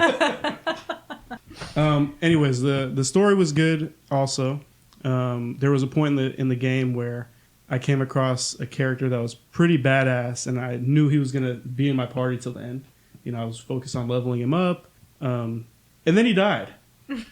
And I couldn't use him anymore. I pulled an arrow on Yeah, I was like, what? So that one threw me for a loop. And I was like, man, who's next to go? But, that one really shocked me because it happened to be the guy I thought I was going to play with the whole time. Yeah. But other than that, yeah, solid title. I'll definitely play another one. Maybe not this year because this one took a lot of my life. Got to pace yourself. Yeah. So. How about you, Zach? So my number 5 is Dragon's Dogma 2. And this one, Dragon's Dogma 1 came out in 2011. So it's been a while. Although I only played it, I think, end of 2016, started 2017. And Dragon's Dogma 1 is this, feels like an early alpha of the greatest game that could possibly exist. And they just didn't polish it enough or quite finish it content-wise. The story doesn't quite hang together, etc. It's got some problems, but like the fundamentals of like going out into the wilderness with your AI pawns and creating these emergent stories from just overland travel and dungeoneering and monster fighting in the game is unlike even though like a tremendous number of games involve overland travel and dungeoneering and fighting monsters, something about Dragon's Dogma is just different. So I had like a ton of like hype and expectations going into Dragon's Dogma 2. And then, as Angie knows, I didn't play it when it came out, right? And part of that was because I was still working on Final Fantasy VII Rebirth. But when Dragon's Dogma 2 came out, there was a lot of, like, it reviewed well, but there was a lot of fan discontent that it didn't live up to expectations. And Dragon's Dogma 2 is honestly about as good as Dragon's Dogma 1, which was really good and really memorable. There is a sense in which this game really should have been better than it is because it had Dragon's Dogma 1 to work as a template, but instead there's just like some things it does better, some things it does worse, and it just feels like a bit like a lost opportunity. In Dragon's Dogma 2's case, its biggest shortcoming is that it just doesn't scale up far enough with the player. Like you know, like in Breath of the Wild, you're fighting like red bokoblins and then blue bokoblins and then black and then silver, and then if you're on master mode, you'll also get gold bokoblins. Like the enemies just kind of like scale up with you and you get harder and harder versions of it. That happens in Dragon's Dogma 2, but they don't scale up far enough, and you get to a point before you finish the game where you're just completely outstripping the enemies you're fighting. And because the game is like the value of the play experience is so tied to like the threat and the uncertainty of what's going to happen every time you run into an enemy, that is disappointing in the like back third to quarter of the game. That's, I think, the big thing holding it back. Everything else it does, it's still totally on point. Your main character can play, I think, 10 different classes, and they feel substantially different from each other. It's easy to find your own favorites. I found like the fighter, which is like the sword and board one, super satisfying the whole way through. They're good at like climbing enemies. They're good at shield bashing enemies. They're good at drawing aggro, and like all of that. It like in Dragon's Dogma, I realize this sounds like it's hard to talk about Dragon's Dogma and not sound like it's the most generic game ever, because you're playing like fighters and thieves and whatever, and you're just fighting Cyclops and stuff. But when you're doing like a shield bash on an enemy, it doesn't feel like a canned animation that you picked off a menu. It feels like the whole game is like physically reacting to this, and it's like super satisfying. For as long as the game keeps coming up with new challenges, new combinations of monsters, and like you're fighting chimeras, you're fighting dragons, you're fighting all sorts of things, these big mythic creations, and it's like, it's unlike anything else. It really is. Or I guess it's like Dragon's Dogma 1, but like just those two. Right. And I really do wish that it was more than it is. But even as it is, even just being like Dragon's Dogma 1 again, more or less, it's pretty much enough. I wish they would put out a DLC that added more like high end content challenge stuff, because there is room for it. I think that would substantially improve the game. But even as it is, I'm really glad I played it. I'm glad I waited until like the hype and backlash was over before sinking my teeth into it. Yeah, and I love my time with it. Well, 4 for me was Rise of the Ronin. I put a lot of time into this game. I'm actually pretty close to the end, so I felt comfortable putting it on the list. I didn't really have many expectations going into it. I just watched the trailer, thought it was cool, knew it was from Team Ninja, so I thought it was probably going to be a pretty solid experience. And I was right. I'm usually not into character creators. I don't typically like them very much, but I actually had a lot of fun customizing the two main characters, and I really like that there's a glamour system in the game, because you get a ton of cool like armor and accessories and weapons, but when you need to prioritize stats over looks, you sometimes either look stupid or you're wearing something you really love. So I was happy that there was a glamour system. But the story is actually very interesting. The fact that you can choose which of the two protagonists to play as was also pretty cool. And I imagine that probably has an impact on the story. Also gives the opportunity to go back and play it again and make the opposite choice you made the first time.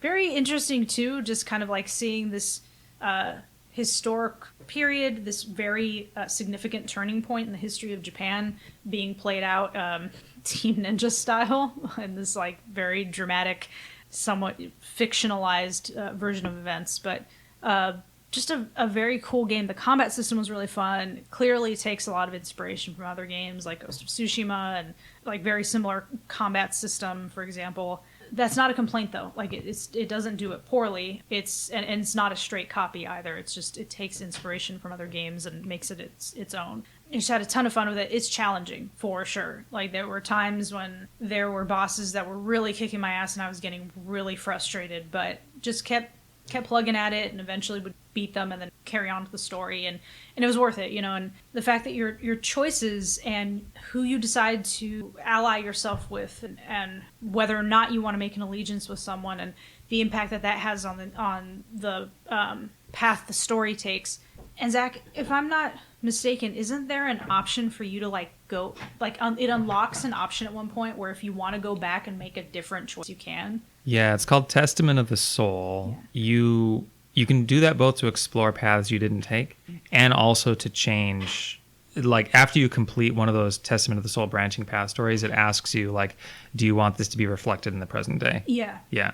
And so it's very interesting. It's almost like, essentially, do you want a do-over? Do you want to make a different choice than you made before, if you have changed your mind or whatever? I thought that was a very interesting thing to introduce to the gameplay. But yeah, it's not a perfect game. There are some things that need a little bit of polish at times. And graphically, it's not like the most sophisticated game. Did get some grief for its graphics. I don't think that it is at all an ugly game. It's certainly not the most advanced looking game on the PS5, but I don't really particularly care about that. I actually think it's a game. I will always appreciate Team Ninja prioritizing frame rate over anything else going on, especially the speed at which their games play. Yeah. It's just sometimes some of the enemies, and maybe it's just supposed to communicate might or power or whatever, but some of them are comically large compared to the protagonist.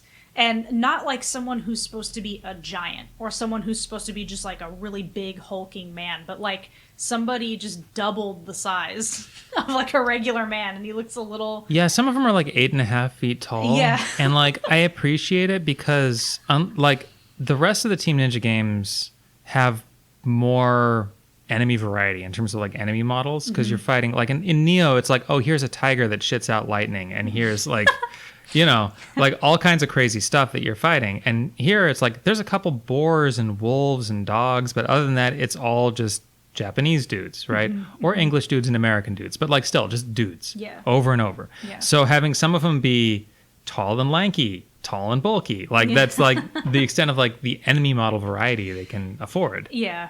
I will say, too, why it did rank higher is because when you start to explore the overworld, some of the exploration can get a little samey. Mm-hmm. So I think there's 3 major maps for you to unlock, and there are clouded areas of the map that you have to actually physically go there and do a bunch of things to get everything in the overworld. But it's relegated to a handful of activities that you can do. One of them, again, taken from Ghost of Tsushima, freeing villages from losers and marauders and thugs who take it over, and then killing them all, and then the people can come back. That's fun, but it's also to be fair here, that was also a bit of an issue in Ghost of Tsushima as well. Yeah. It was fun, but it is the kind of the same thing, over and over again. Yeah, the enemy camps is a pretty common fixture of open world games, and it can you get to a point where you're just good at it, and it's just I know what to do, and you just kind of dive bomb in and take everyone out. And so I find them fun because I like that kind of thing, just taking out waves of dudes, but it does get a little samey. There are lots of cats for you to find, so that spoke to me. God knows we have enough of them here, but there's I don't know, was it 300 or something like that? There are, I don't know exactly how many cats there are. You get 100 cats total, but some of them, every calico cat you find counts for 3. Mm-hmm. So it's 100 equals 3x plus y, where x is the number of calico cats and y is the number of other cats. Yeah, there's an NPC who wants you to find all of her lost cats around the world, and so you can do that. And the calico ones are more skittish and more difficult to catch. That's why they're worth more. But again, that can get a little samey as well. But there could have been a greater variety to the things that you could do in the overworld, especially because the overworld is very beautiful and encourages you to want to look around. Otherwise, I was really impressed with it. Very good open world offering from Team Ninja. Very fun game. Really a solid 4. All right, so Indiana Jones and the Great Circle is my number 4. I think, for one thing, Troy Baker's performance as Indy is really well done. He doesn't sound like identical to Harrison Ford, but he gets really close. And some of the little idiosyncrasies of Harrison Ford, you could tell like he was doing his absolute damnedest to mimic. Like even like the sound of like Harrison Ford in pain sounds accurate. And like I can hear it. Like he's like, you're like, but like these little touches where I'm like, that's totally how Harrison Ford sounds when he's faking being in pain. Like that's impressive. So that keeps you really like invested, because sometimes you play a game where it tries to mimic someone famous and like they don't do it quite right, and so it's just not as impressive. It's just not as good. I think another good example of Troy Baker doing this is when he plays Batman in Arkham Origin. No, he's not Batman. Sonic is Batman. He does a good job. But Troy Baker plays Joker. Do you mean Roger Craig Smith? Yes, indeed. Okay. That's Sonic. That's what I said. That's Ezio. Oh. So Troy Baker plays Joker, I think. He does the Mark Hamill Joker. And he does a really good job of invoking Mark Hamill, actually injecting some of himself, too. It's not just a straight ripoff of Hamill. But he's very impressive as a voice actor. And, of course, Joel in The Last of Us is probably one of his best roles. So that part of the game is great. Don't forget Jake Wesker. There you go. That was him, too, huh? The graphics are really good. I've played it on an X and an S. I have not played it on PC. I found the difference between X and S negligible, but I will say I didn't play on the S nearly as much as on the X. But the game looks really nice. You have all these different environments to explore. You start in Vatican City, and I know there was there was 2 big talking points before the game came out, which was the modern audience stuff and the lack of like focus on shooting. So if you've never seen an Indiana Jones movie, and there's only 3, if you've never seen an Indiana Jones movie, there's plenty of shooting, but it's not constant shooting. Like, he's not Rambo. He's not the Terminator. There's a lot of times where Indiana Jones is just beating the shit out of people, or he's using his whip, or occasionally he's shooting. And even when he is shooting, there's plenty of times where like he runs out of bullets. And if you look back at like all the Indiana Jones movies, like there's all the iconic moments from Indiana Jones. Only one of those is him shooting a gun, and it's because he shot a guy who didn't have a gun. Yeah, there's that. Or like when he shoots all the Nazis that are lined up and with the one gun, and he like looks down at it and he's like, oh, wow. But yeah. The machine gun, too. Yeah. Don't call me Junior. That scene's really... It's funny, when yeah. they said there wasn't going to be shooting, that was the scene that came into my head, is when he blows away the Nazis in front of his father. Yeah. Says, don't call me Junior. And then Sean Connery's like, look what you did. I can't believe what you did. Even though they're trying to murder him. But, so that, all that, the game reflects the amount of shooting to punching to whipping ratio that there should be in an Indiana Jones experience. So that's fine. In terms of the modern day, that's where it gets a little iffy for me, because your partner character, she can be a little bit obnoxious, where it's like they're making a point of she'll upstage Indiana, or Indy gets played a little bit like a fool sometimes. Like when you get to the desert, it's the partner character and another female character talking, and Indy's kind of treated like he's an idiot.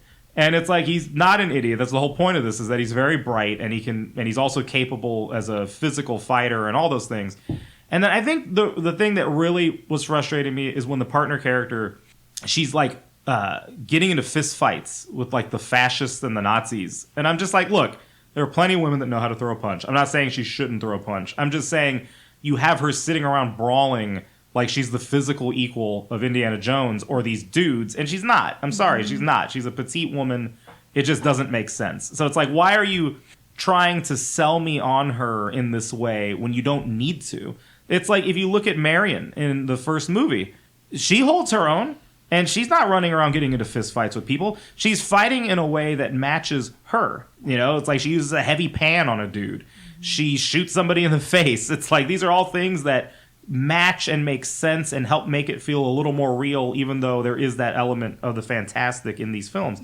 So I didn't like that. I thought that was annoying. But if you had to rate it in terms of modern day, like on a scale out of 10, I'd give it like a 6. You know, it's totally manageable. Gameplay wise though, so it's fun because it's first person, you're exploring, you're beating people up, you're shooting things. The puzzles are not like anything super complicated, but I don't care. Like I saw some complaints about that. It's like, look, I don't need this to like test my IQ. It's like I'm just having fun seeing how everything falls into place. It's fine. But I would say gameplay wise, some of the stealth is a little bit broken.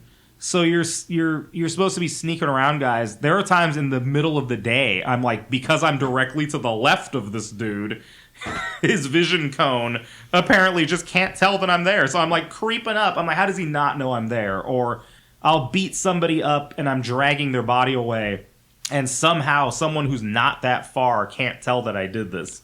Is it like there's only like vision cones and not like sound detection? I guess there's sound detection, but here's the thing. I have the game's difficulty levels set as high as you can get. Yeah.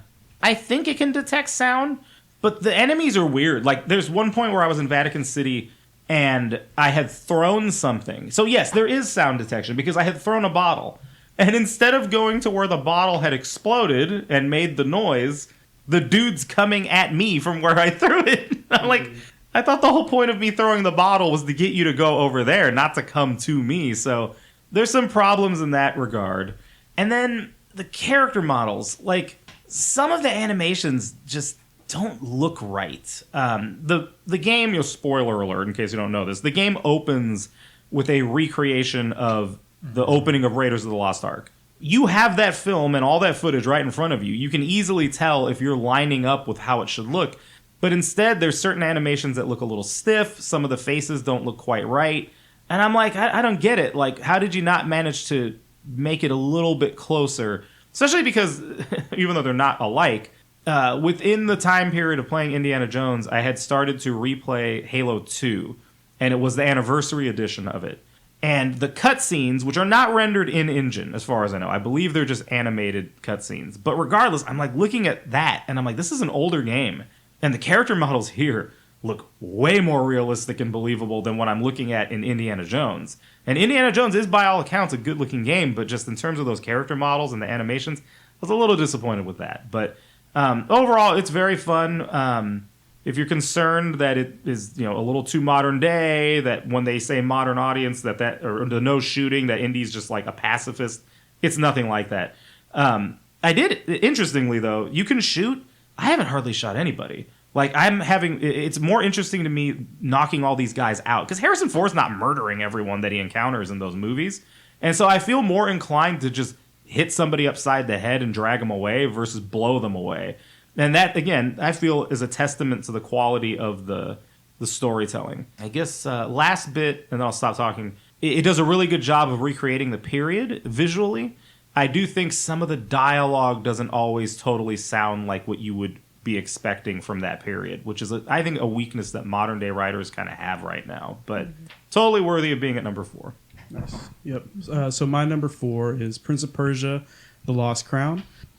This one came out in January, and I played it on launch, so it's been a while, so bear with me. But you play as Sargon, and it's a very typical Metroidvania.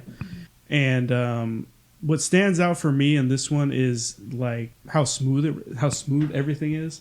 The platforming's great, the combat's excellent. The whole upgrade tree and weapon variety is there. Especially like once you get the bow and arrow and a couple other weapons, you're definitely rolling. I remember liking the story. The voice acting wasn't like great. The story was decent enough. There was a couple like shockers, betrayals, and things like that, which kept me interested. If I'll talk about the majority of the game is traversal and couple sections where it barricades you in. And you have hordes of enemies. The combat is very parry heavy on basic enemies and bosses alike, which I liked a lot. Funny, I played through Hollow Knight this year too, and that's one that I have played a lot of since its launch. But this is the first year I actually saw it all the way through. I played through the whole game, and that like stands on its own tier almost. Hollow Knight's amazing. This game comes pretty close, like as far as everything kind of melding together. You can dodge if you're not that great at parrying, but parrying, will give you a big, advantage of learning the timing of those enemies.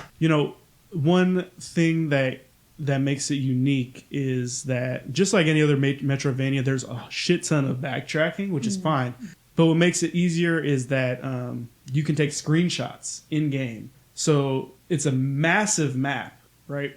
But if you get stuck somewhere and you're like, okay, definitely need a traversal item here, either wall jumping or that I think I might get later in the game, you do a screenshot, an in-game mechanic screenshot that'll save that as a point on that piece of the map. So like when you're looking at the map, like, hey, I'm kind of stuck, you can go back to those screenshots you took, be like, oh, this picture, I see the grappling hook that I need to go back since I have that item now. That seems like a really good suggestion, because I'm sure we've all had experiences playing Metroidvanias where like either the map is too detailed to the point that it's basically solving things for you. Like you get a new upgrade and it's like, well, I got to go where all the yellow dots are on this map. Or something will start lighting up. Like, yeah. Go here. Or you're like, I know I've seen this before, but I cannot tell from looking at this map whether it was there or like somewhere over here. It could be anywhere in the top 60% of the map. I don't know.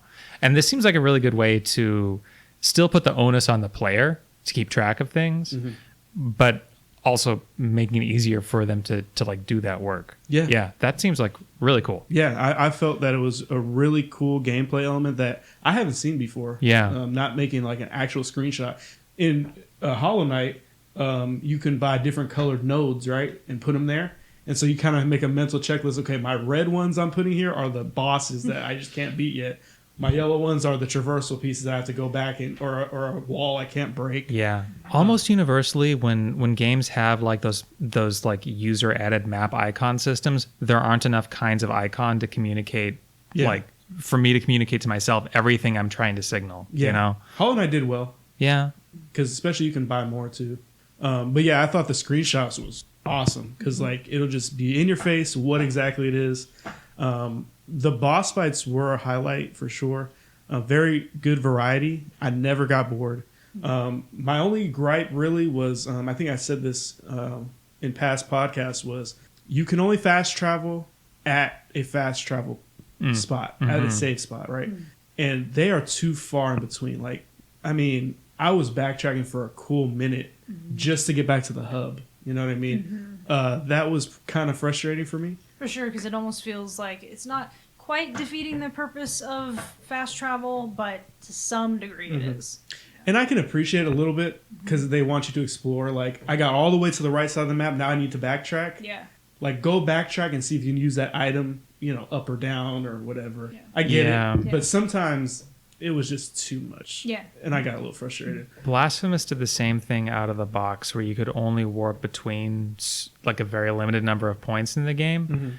But then at some point they patched this in where you get to a certain point in the game and all of a sudden like every bonfire you can just warp to at will. I think there's like something to be gained from making the player go through like that trek to like acclimate themselves more intimately with the map, but it also does get frustrating. Yeah, especially if you guys saw this map. I mean, it's ridiculous. I mean, Hollow Knight's pretty ridiculous too, but I think I would say this one's bigger. The one thing though, this is compared to the two, right? The traversal in this is insane. Like if you don't play it, if you YouTube some of the segments in this game with the traversal and all the skills you can acquire, it gets crazy. And it's very, like, you got to be pretty skilled and the timing needs to be on point. And that's what made it fun for me, like the challenge factor. There were some puzzles that I got stuck on, but it was fun because it felt very rewarding at the end of the day. Again, I played all the way in January, so, all the details are kind of foggy, but it was an excellent game. Definitely the best Metroidvania aside from Hollow Knight that I played this year. Yeah, I would recommend anybody play it. I hear they ditched the sequel, though.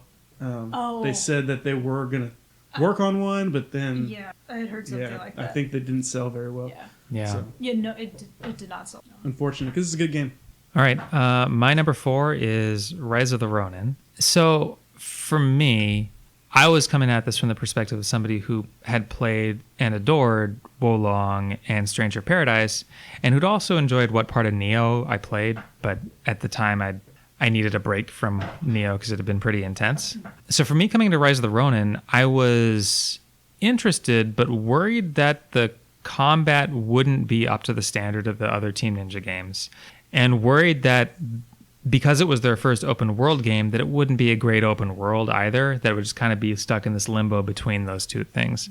And I think, like, to some degree, that worry panned out. Like, I do think that the other Team Ninja games have better combat, and I do think it's not the best open world, but I still ended up really loving this game. One of my worries with this game was that, like we were talking about, like everybody is just a human being, right? Like you don't have like a fantastical range of creatures, just really big dudes sometimes. Mm-hmm. And that means, or it should mean, that there's not that much enemy variety. But Rise of the Ronin's solution to that is, so there's like, you can fight barehanded, and then there's 9 other weapons you can have. Katana, polearm, whatever. Enemies can also have those weapons. So that is right off the bat like 10 different enemy varieties there. But on top of that, every weapon type in this game has at least 3 weapon styles associated with it. And some of them have more. Like I think Katana has more like 10. And all told, that means there's something like 30 different basic movesets that you're running into when you're playing the game. On top of that, every named character usually has their own special unique flourishes on top of that. And this is all combined with a combat system that, compared to Wolong or Stranger Paradise or whatever, is a lot, like, in a sense it's simpler, but it's also more intense and in your face. Like this game uses, like Wolong or Sekiro, like a posture bar kind of system, right? Where you're spending stamina to attack, and you're trying to deplete the enemy's stamina meter, basically. And when you deplete the stamina meter, you can do like a critical strike for massive damage, right? But in this game is distinct in how easy it is to have your stamina bar depleted and how easy it is to deplete an enemy's stamina bar. So things are really fast paced, and it's also structured where like your roll, your dodge sucks in this game. Like you have one, but it's real bad. I think by design, because what that means is you're really locked into an encounter as soon as you enter the encounter. You can run away. You can use handguns or shurikens to try and make space. But by default, you feel much more boxed into whatever fight you're in, and much more pressured in that fight. So you get to a point in Rise of the Ronin where you are trying to, at first it's kind of overwhelming, and I had like kind of a bad time at first when I started playing Rise of the Ronin, because I was trying to play, I was like, look, I played Stranger Paradise all the way through all 5 difficulties. I played Wolong all the way through all 5 difficulties. I'm going to play on hard mode, right? And I got my face caved in by this game. And like I had a period where I was struggling to really figure out how best to play the game, because I was thinking like, look, this is an open world game. So that means you're going to have like the hard parts that feel more like traditional Team Ninja games.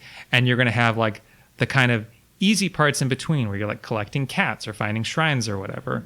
And that model didn't really work that well for me. I had to drop the difficulty down to medium, which they call dusk, for like the whole first third of the game before stepping it up to Twilight. I think the game is, in retrospect, the game is like designed for you to play it on an easier difficulty, like easier medium at first, until you have played enough that you've acclimated to most or all of the movesets in the game that they keep mixing you up with as you're fighting. Because you have to play on the harder difficulties, you have to play under pressure and like react to like the enemy attack strings and be like, okay, block, block, block, counter that one, block, counter that one, and then you get like your big opening. Once you're acclimated to the movesets, it really feels great. And I think more than any other open world game I can think of, Rise of the Ronin, like once you get to the tail end of the game, it gets better instead of worse. Like Angie was talking about the experience with the camps, and like this happens with every open world game where like the camps get samey after a while, things get samey after a while. And Rise of the Ronin, once you beat the story, it like you can go into like midnight mode, like the hard difficulty mode, which refreshes the camps, but it refreshes them in a way that like adds bosses to them. Like it takes bosses from the story and just drops them into the camps to mix them in, which makes all of them like more threatening they were and also more satisfying than they were. So I'm like I beat the game. I got all the shrines and all the cats and all that stuff. And I'm still just like, oh boy, open world camps. Like this is the best.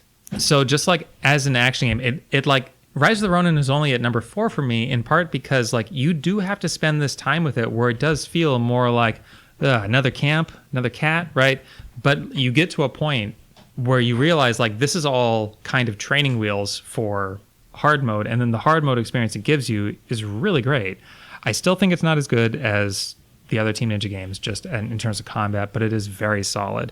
The other thing I want to say about Rise of the Ronin is like on the story side of things, like this is the same time period as Like a Dragon Ishin that I played last year, and I don't know if you remember, I didn't have like the greatest things to say about that game, and I think one thing I said about it was like maybe I would appreciate the story more if I understood like the Bakumatsu period like of history more, but it doesn't give you like a ton of grounding to understand like what the significance of the Shinsengumi are or the Sacho rebellion or whatever.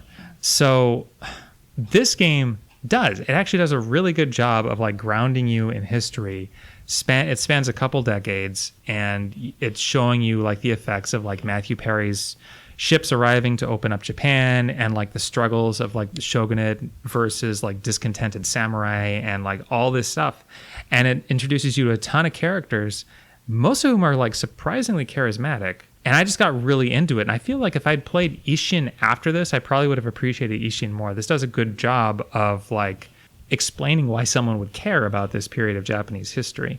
And it makes it seem pretty interesting. One thing that is weird about it is like there are some like branching decisions in the game. It's like, do you want to side with the shogunate or you want to side with like the anti-shogunate forces? And it's kind of confusing as you're playing through it first, because like your decision doesn't really matter that much. Like it doesn't do much to actually change the flow of history, because history plays out the way it does. What it does do is make you feel bad for betraying your friends. And I think that's kind of like what it's going for. It's like it introduces you to all these charismatic characters. It makes you become friends with people on both sides and then puts you in that bind. And I think that much works, but like I do kind of wonder, like, wouldn't it be cool if you could actually like change the flow of history also? That's just not the kind of game it is. And just in terms of the game that it is, I had a great time with it. So yeah, Rise of the Ronin, my number 4. All right, so number 3, Final Fantasy VII Rebirth. So Rebirth, I'd mentioned it when I was playing it. I have really enjoyed the Final Fantasy VII Remake trilogy. I put quite a lot of time in this game, played it back to front. I love the combat. It's just so fun. It was so easy to pick up. It's been very interesting seeing this reinterpretation of Seven's story. And that's obviously like the biggest focus for me. As much as I love the combat and the gameplay, I find it really well balanced, a good challenge. It's not too difficult. The story is what has drawn me in, because I love Seven. It was such a good story, such a good game. I think is still the best cast of characters of all of the Final Fantasies. So I've been interested in the story, and that's what kind of held this back, is that I'm really still not sold on the branching timeline, this with who's dead, who's not. It has been interesting seeing different, like, all of the Final Fantasy VII worlds coming together. You have all the different, like, spin-offs, prequels, whatever, characters that have all come together, characters supposed to be dead, they're suddenly not, and on and on. That's been super fascinating, and I handled that pretty well. But for me, like, it was just like with Remake, where I was just on an upward trajectory with this game the whole way through, from beginning to the very end. And then something happens in the very end of, Remake that I just kind of just pissed me off. And then same with where Rebirth, it has this incredibly emotional climactic end. And something happens where you're like, what the heck just happened? What did I just witness? What really did I just see? Did that really happen or did it not? In what is arguably the most anticipated moment and how they were going to handle it. And I was left not quite knowing what happened, as I think most people were. And a bunch of theories about what really happened, what didn't. And it made me angry, because I was like, this should not be the moment that you choose to do this bullshit, multiple timeline, new Final Fantasy storytelling garbage. Like it ruined the moment, and it kind of ruined the whole game in a way because it was just so unbelievably fun. Like I would just spend hours and hours and hours playing this game, participating in the side quests, and then of course like this is the game where you can build up the relationships you want. Do you want Cloud to be with Aerith? And I will die on the hill if Cloud belongs to Tifa. So I spent the game invested in building up as strong of a relationship as you could have. And then you get to the big payoff of that relationship in the end. So that was cool. And then also seeing Cloud's relationships with the different characters build and how you have like this relationship meter. You can have these strong bonds with everyone. I didn't care for Cosmo Canyon in this game. That was another disappointment for me. It was like I was really looking forward to that part of the game, and it kind of fell flat for me. They were all just kind of like a bunch of weird hippy-dippy weirdos, like, I don't know, Earth people that I didn't really care for. I do love, though, that Vincent was at least introduced, and Sid was introduced, and they weren't playable. They're supposed to be in the last entry, but I loved playing as everyone. Like every single person was just super fun to play as and had this really great moveset. I know Zack was not quite as warm on Ketchi, but I thought they were all really cool. And Vincent's reveal scene was just like amazing. It was one of the best parts of the game. So it had some significant drawbacks for me from a story perspective, but from every other perspective, this game was just so solid, and it's incredible. Visually, it is a stunning game. The voice work is top-notch like it was in the last one. Every voice actor is solid. The only one I don't like is Aerith, but I've already complained about Aerith's voice actress before. And I don't like Aerith as a character either. I never did, and I think that she's extra obnoxious in this one. But yeah, otherwise it was great. The soundtrack is phenomenal. Very, very good. So my number 3 is Angie's 4 and Zack's something. Zack's 4, Angie's 5, I think. So I picked Rise of the Ronin. Oh, that was both overs. So I won't elaborate too much on it because it's already been kind of talked about a lot. But I really love the look of the game. I actually kind of like it because it isn't so perfect. It reminds me of something a little old school. Mm-hmm. So it has that charm that I appreciate. But that said, I do think it is a very pretty game. I feel like it's a little overkill maybe with the 3 maps because I wasn't really expecting the second map. Like after I was like, because I was trying to like get everything as close to everything as I could, and so I was exploring the hell out of the region that I was in, and then all of a sudden it was like, oh, here comes the new one, and I'm like, I didn't even get everything yet in the first one. Now I have to do the second one, and as fun as it is, because it's really satisfying locating new areas, getting rid of the loser squads, and freeing up, kind of captured little towns or villages or whatever, or parts of towns and villages. All that's really great, but it just felt like it was starting to become redundant after a certain point. So I think maybe if they had stuck with 2 maps, that could have done it. And honestly, they keep complaining, AAA development's going through the roof. It's like, well, I don't know, maybe not every game needs to be 90 hours. Like, do you need to have 3 regions? Maybe you could have gotten away with just the 2.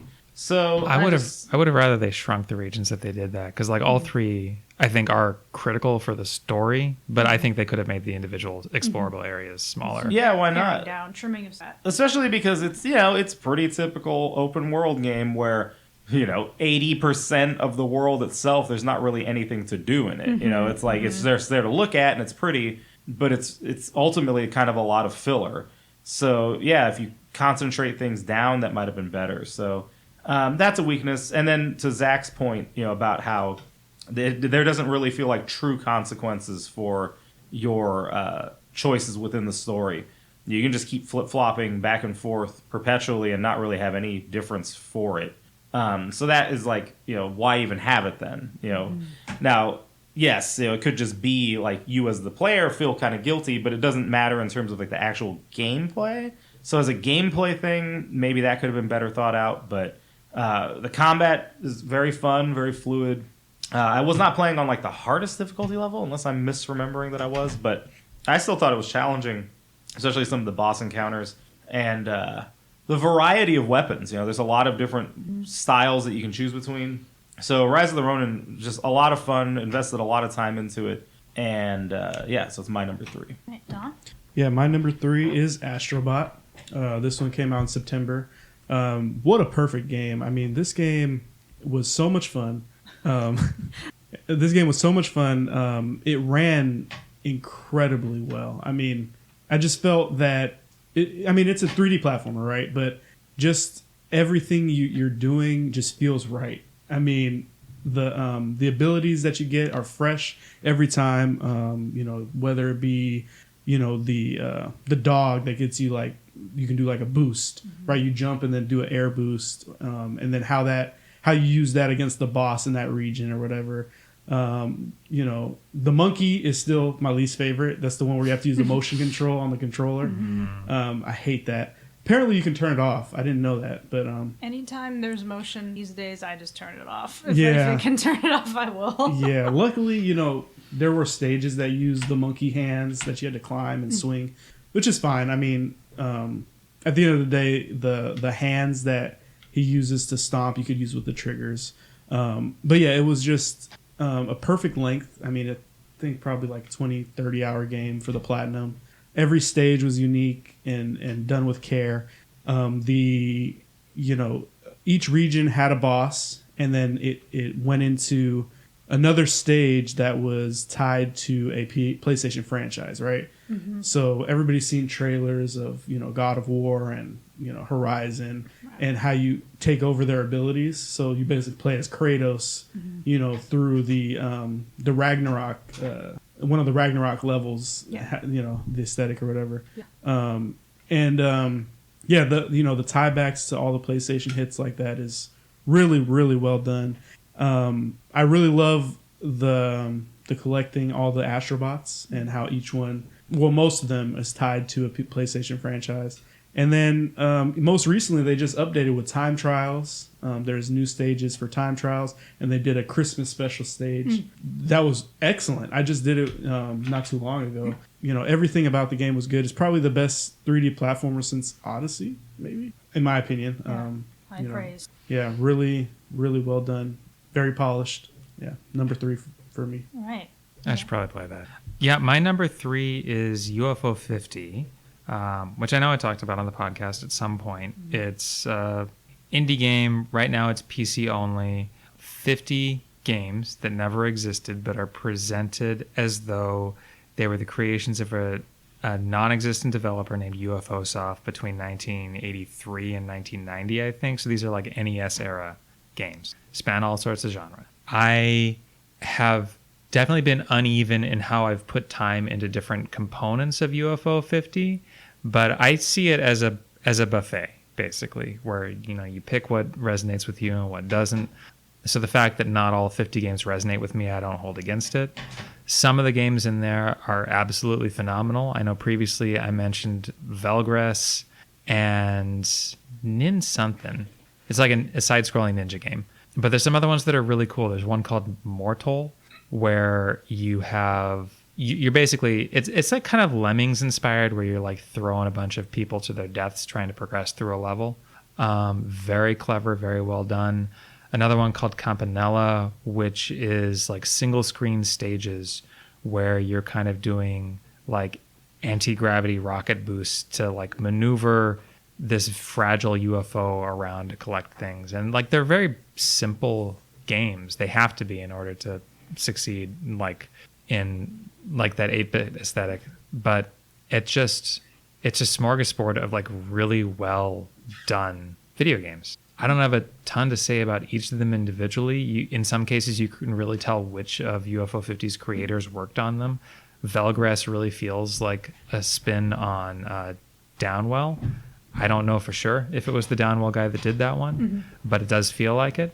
But yeah, like even if you only end up playing like 5 of those games, and again, there's like 50 of them, right? But even if you only end up playing like 5 of them, it can be totally worth it. Definitely recommend it, and love what it kind of like represents as like a retro package. It's not the first one that's tried to do like fake video games before. Like Retro Game Challenge on the DS does something similar, but like the scope and authenticity of what UFO 50 provides, I think, is unparalleled. So that's my number 3. Well, that leads us to our top 2, closing in now. Number 2 for me was Yakuza Kiwami on Switch. So everything that I said about it earlier when we opened up the podcast still stands. One thing I didn't mention was that how what makes this Kiwami versus just a port of the original PS2 game is that it took a whole bunch. It is basically an entirely different game. It really is. Everything from the fighting styles and gameplay to the graphics to some of the story elements, because Kiwami came out after Zero. Zero, chronologically, is the first game in the series. So in Kiwami, they took a bunch of different story elements and made a bunch of references to Zero to make it feel more complete. Because I have even though I haven't played all of them, I have a soft spot for the Yakuza series. I think that it's really special in a lot of different ways, and it tells a very unique story, and it touches on a lot of really interesting topics and themes that some games do and some games don't. But I think, in the era we're living in right now, where there's a lot of frankly just kind of disrespect of men and masculinity, and a lot of calling men toxic and blah blah blah, I think that stories like the Yakuza series are important because they shine a light on all different types of male relationships and bonding and masculinity and on and on. And they show what it means to be a good man and what it means to be a not so good man and what it means to be a pretty terrible man. And his name? Kiryu. Kiryu's story, beginning with Zero as a very young man in his very early 20s and then culminating with him being a middle-aged man. Side note, Japan has some very interesting opinions on what it means to be old. He's only in his late 30s in Kiwami. I'm 34. I think he's like 37 or something in Kiwami. So when they're calling him old man, I was like, old man? Isn't he only like in his 30s? And I confirmed that. So, but anyway, he's treated as a much older man by the time you reach the final games, and he's only like in his whatever, like 50s, I think. But it's this really interesting exploration of one man's journey from young adulthood to middle age, and family and what that means, friendships and how important those are, father-son relationships, brother to brother, father to child, a man as a significant other, and on and on. And I just think that it's a super fascinating story. This kind of it culminates with the ending of the story of Kiryu and Nishikiyama's brothership.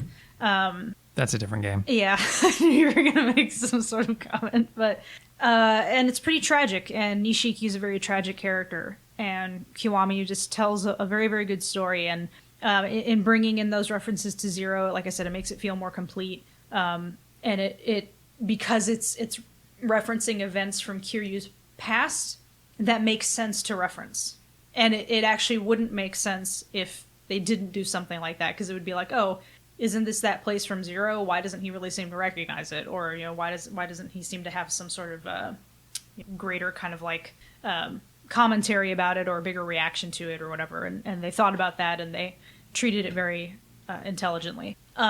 It's interesting, too, because Majima goes from being just kind of your basic, just kind of whack job bad guy in the original Yakuza to being a much more complicated and weird antagonist and foil for Kiryu.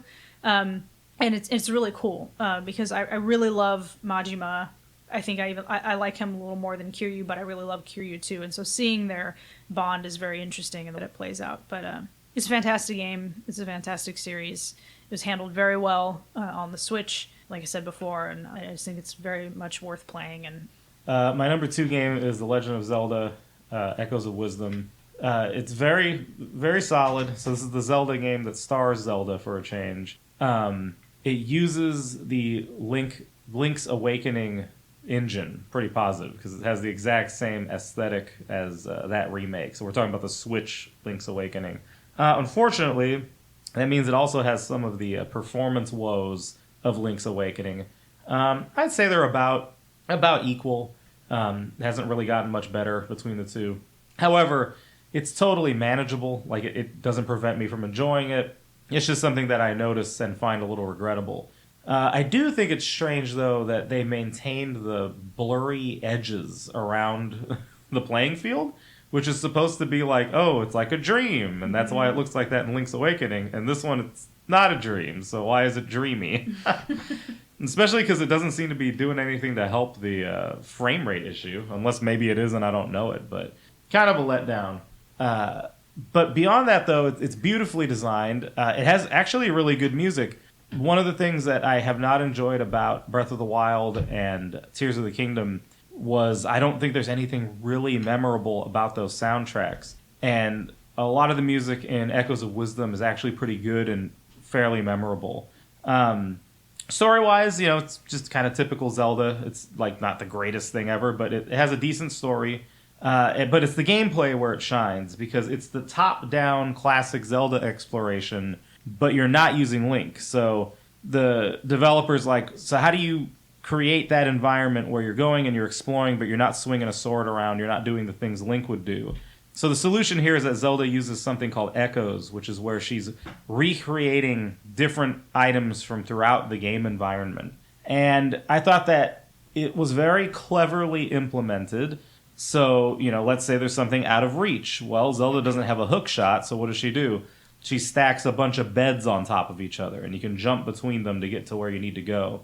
Where I think it falters is, for one, it has UI problems that are also not that different from, like, Tears of the Kingdom. So instead of Nintendo being like, set 6 items that you want for quick access, it's just, no, scroll through them until you get to the one that you need.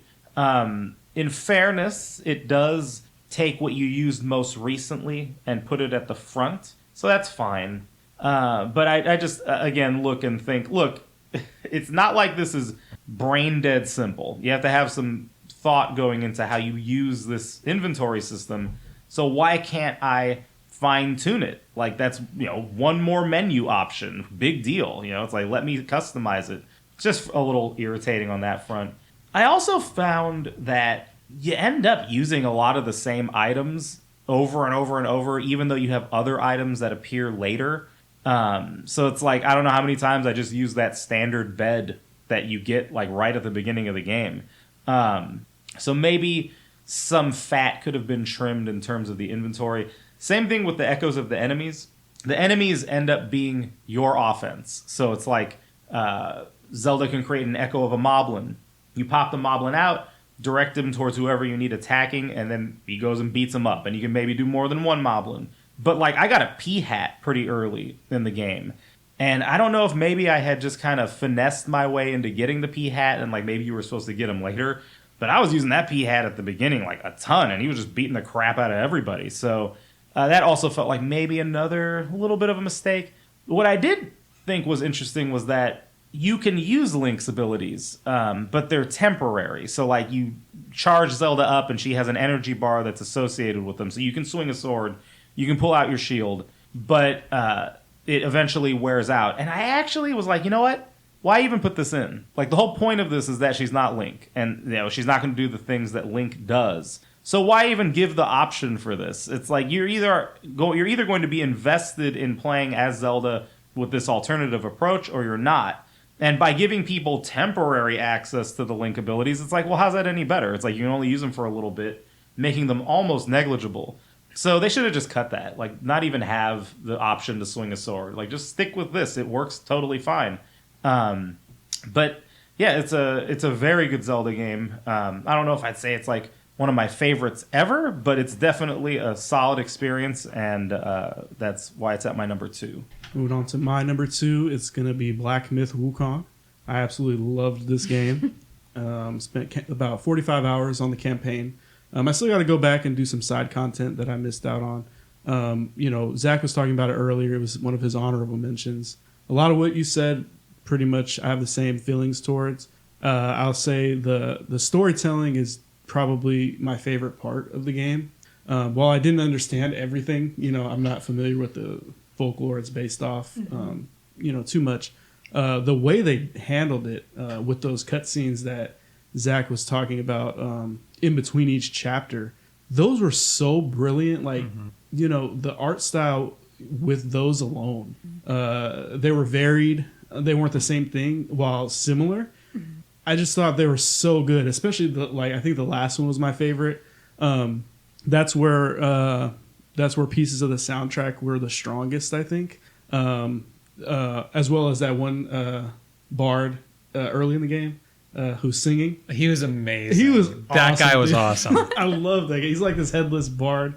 And he's like, you know, singing his songs in Chinese and playing his like damn ukulele or whatever that was. Yeah. Yeah, but so the storytelling was probably my favorite part. The combat was really good. There was a lot of variety. Maybe some I didn't even use though. There was like 3 stances you can choose from in the game, and each one has its own move set. I stuck with the smash. That's what I focused on upgrading and used the most. I found that like once you build up your focus to do your smash attacks, it was very rewarding, you know, stacking up those focus points. They do have spells in the game. Another piece that might be too varied because I stuck to my go-to. I mean, I was sad when I'd come across a spell and then they tell you, okay, you either have to use Immobilize, which stuns everybody, or use this. You can't use both. So, I mean, I get it, but... I never used that fire field thing. Yeah, me neither. Yeah. Meaning it would have been cool to try out, but I wasn't going to give up my freezing spell for this. You know what I mean? So I don't know if that could have been handled better or if it's just the type of player I am where if something's work, I'm just going to use it. I don't want to experiment, you know, throughout the game just to experiment. So that's cool for the gameplay. I really like how you can you know, upgrade something and then change it. It helped me through boss fights. There's these things called mind cores that'll boost your stamina, health, poison, fire resistance. Like you can upgrade those, you know, individually, and you can reset it whenever you want. So if I came across a fire boss, took some stuff off of poison, and you know, made myself invulnerable to fire. You know, there's other pieces of equipment that all have their own perks, and that's something I did mess around with. The different armors and the curios, I think they're called. They're like emblems you can wear. Now, so it's funny. This game sort of went in my top 5, out my top 5, back in. The first 2 chapters when I was playing, I'm like, this is gonna be my number 1 game of the year. I mean, this is like perfect. I'm loving everything about it. Chapter 3. It literally felt like it took me a month to play through. It was just too long. I mean, there's backtracking, and then you think it's over, and then it's like, no, you're going to another snow area. Now, mind you, there was pieces of Chapter 3 that I loved. Like some of the best boss fights were in Chapter 3, but it was just too much. And then Chapter 4 kind of followed that. It was a little too long, but it saved itself in the last half of Chapter 4. So once I got through that, and I was like, I don't know, the pacing is not great. I'm not a fan of it. Chapter 5 and the final chapter really saved it, and it bumped it all the way to number 2 for me. There's some balancing issues. Some of the bosses I ran through, and others gave me trouble. But to me, it's like I shouldn't be in Chapter 5 fighting bosses and just going through them like nothing, you know what I mean? And then come across like a gut check. It's like, dude, I can't even touch this guy. You know what I'm saying? But it was fine. I mean, it wasn't, you know. Do you agree with that? Like the balancing at all? Yeah, I do. I appreciate games having like a little uneven difficulty, like some easy bosses, some hard bosses. I like that to swing back and forth to some degree. But I think too many of Wukong's bosses were like easier than they should have been. Yeah. And yeah, I definitely had that experience of like showing up at a boss arena and being like, all right, well, let me just see what happens if I just try and smash it in its face. Like, okay, that worked. Yeah. Like early in the game, there's a boss. It's like the tiger boss. And that was, I think, my favorite moment in the game. The one in the blood pool? Yeah. Because while you do have like an arsenal of spells that you can use and try to spam, your mana is not super maxed out. You don't have, I don't even think you have the one where you can create clones of yourself. And also, the actual spell is not upgraded all the way. So you are relying on perfect dodges and your combat style plus a few spells and potions thrown in, and that was like a perfect balance in my opinion. Later on, when everything's maxed, kind of like what Zack was saying, freeze and throw up your clones, and he's like down to half their health in like 5 seconds. So, little things like that. But it was so fun. It definitely deserves a spot in my top 5. So if you haven't finished it or played it, I think everybody's played it. Right? I just haven't finished it. Yeah. But yeah, no, I mean, I was talking to Zach about it last night and saying that, yeah, obviously it's not like a pure Souls-like, but it definitely has some Souls-like elements to it. And it's the first Souls-like that I've really invested a significant amount of time in since probably Bloodborne. I spent a little time with Dark Souls 3 pretty shortly after Zach and I started dating a decade ago. And then I tried to do Lies of P, and I just didn't stick with it. But this one I actually stuck with to an extent, and it was really hard for me, but but it was really fun, and I just really appreciated the creativity and the art style, especially. Like, very beautiful game. Yeah, the visuals is just insane Stunning. in that game. I mean, there are issues with shadows I found in the game where I'm like, what the hell happened here? But for the most part, the environments are crazy, and the variety's good. Like every level there's a lava stage, snow stage. You got everything, right? Yeah. So definitely did their thing. All right. Number 2 for me, Final Fantasy VII Rebirth. I really adored this. I really liked Final Fantasy VII Remake also, but it definitely had its shortcomings related to, I think I've mentioned, in 7 Remake, the ATB system means that like when you kind of bottom out on ATB points, it can be hard to recover if you bottom out at a bad time. And not all the characters felt super well-rounded either. Like, only Cloud really felt like he had an answer for everything in Remake. And there also wasn't, obviously it wasn't an open world game, so there wasn't as much side content. So like replaying it on hard mode, some of it kind of felt a little boring, going through the same mostly linear stuff with a few hub sections in between where you could do side quests. Rebirth takes everything that works about Remake and expands on it more generously than I expected. The tweaks it makes to the combat system, especially around I forget what they're called, like synergy attacks and synergy stuff, that's amazing. It really makes it feel more than it does in Remake, that you are really fighting with that whole team of characters and considering how they all play together. But more than that, every member of your party, except maybe Kate Sith, feels like a really well-rounded, fun-to-play character. Kate Sith I never really got my head around fully. But even like Barrett and Aerith, who are like relatively like immobile turret-like characters, feel well-rounded and satisfying in Rebirth. And like Red 13's good, but the other 3 are absolute stunners. Like Cloud, Tifa, and Yuffie. Like any one of them would have been enough to anchor a high quality action game on their own. And being able to have like a party of all 3 of them and switching between them, like it's wild how much fun that is. Square has been trying to nail action based Final Fantasy for 15 years at this point. Like from Final Fantasy 13 on, they've been trying it in one form or another.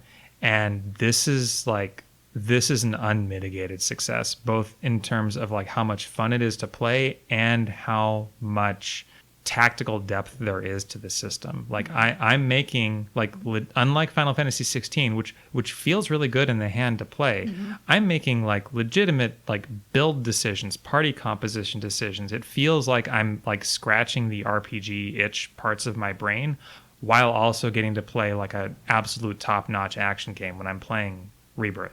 That's in addition to it having some of the best like character work, character moments, character dynamics of anything I've ever played. I think at some point I said to some Business Wire friends, Dara and Justin, that it felt to me like I was trying to basically pitch Yakuza to them as a series. And I said it felt like the successor, like it picked up the ball that Final Fantasy dropped in terms of like character dynamics and tonal shifts and feeling like big sweeping emotionally satisfying stories and all that stuff, because Yakuza is fundamentally an action RPG. Oh, yeah. And remake and rebirth is like the point at which I feel like Final Fantasy has like fully picked that torch back up. I don't want to say it's taken lessons from Yakuza necessarily, but it is succeeding at some similar things that Yakuza succeeds in terms of, the character dynamics and stuff. I feel like I'm actually surprised how strong a handle Square has on the characters and character dynamics in this game, given, no offense, but like given Advent Children, Dirge of Cerberus, and like the appearances of these characters and like Kingdom Hearts and all that stuff, it like these characters have existed as caricatures since the first Final Fantasy VII, and it's been really like surprising and wonderful to see that the writers understand like all the like depth and nuance of these characters and what makes them play off each other. Seeing things like the interplay between Barrett and Yuffie. I wouldn't have expected that, but it's totally natural, totally perfect. And on top of all this, like the open world is fun to go through. There's like a ton of variety going from zone to zone. Like each zone has its own like traversal quirks to it. And there's just an immensely generous number and quality of mini games in this game. Yeah. The Gold Saucer, I was actually kind of dreading it because I thought it was going to be a pace killer, which it kind of is in the original Final Fantasy VII. It's a ton of fun in Rebirth. The soundtrack is amazing. There are definitely complaints I have about the game. Chadley doesn't bother me as much as it bothers Angie, but I don't like Chadley. She had her death scene. The ending doesn't bother me as much as it bothers Angie, but I don't like the ending. I think if you're going to have a big emotional moment, you need to communicate to the audience what that emotion should be. As it is, it's just kind of confusing. But yeah, there's just like a ton of quality. It's kind of overwhelming how good Final Fantasy VII Rebirth is across the board. Is it perfect? No. There's a ton of it that's good. Final note about it is like there was like obviously a lot of like video game discourse of one sort or another this year.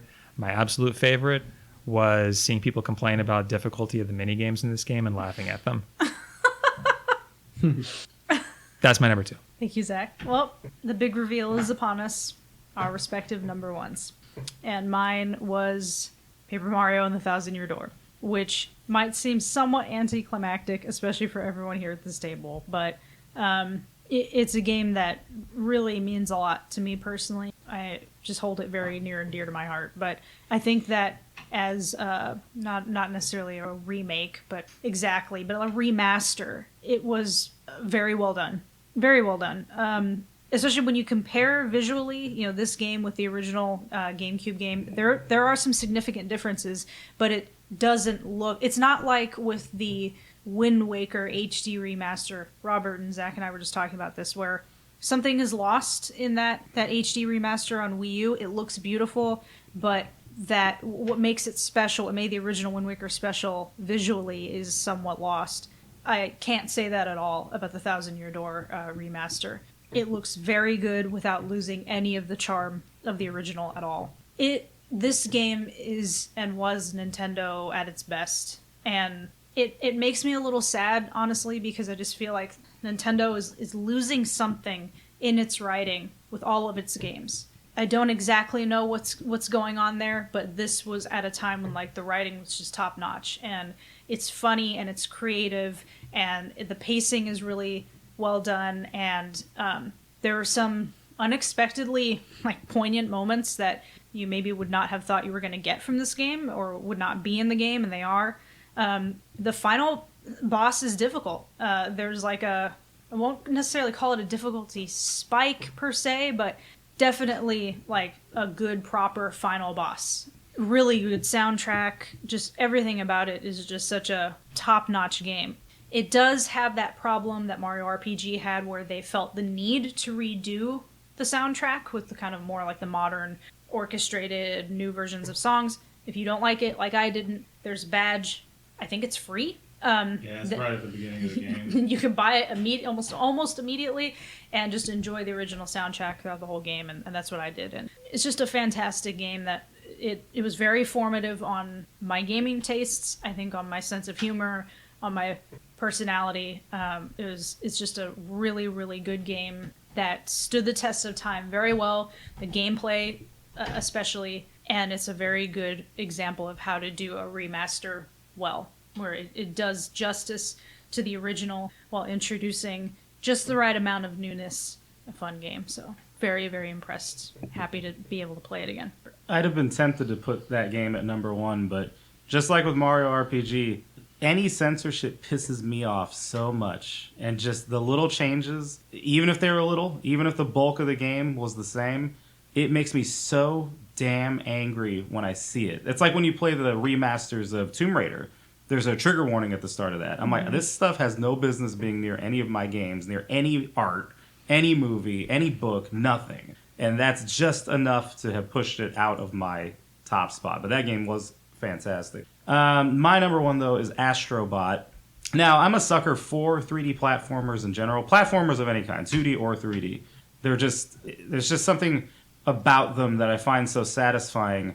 But the good ones always stand out. That's why like the Mario Galaxy games are so beloved, because they're just so brilliantly designed.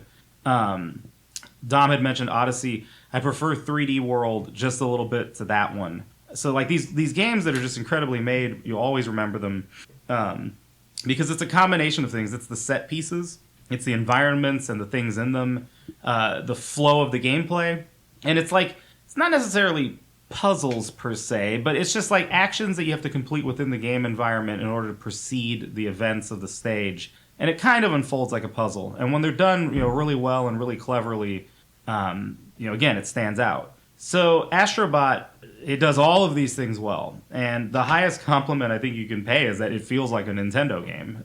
It feels like it's as close to the quality of one of the best Mario games that anyone has probably ever come to, outside of maybe Rare.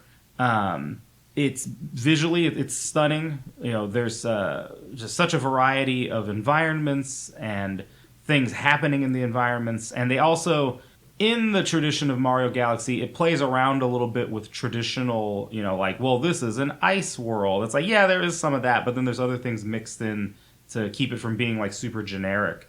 At one point, you run into a very enormous Astro Bot, and he serves as like the centerpiece of the stage that you're on. And it transitions from like night into day. Just incredible like visuals.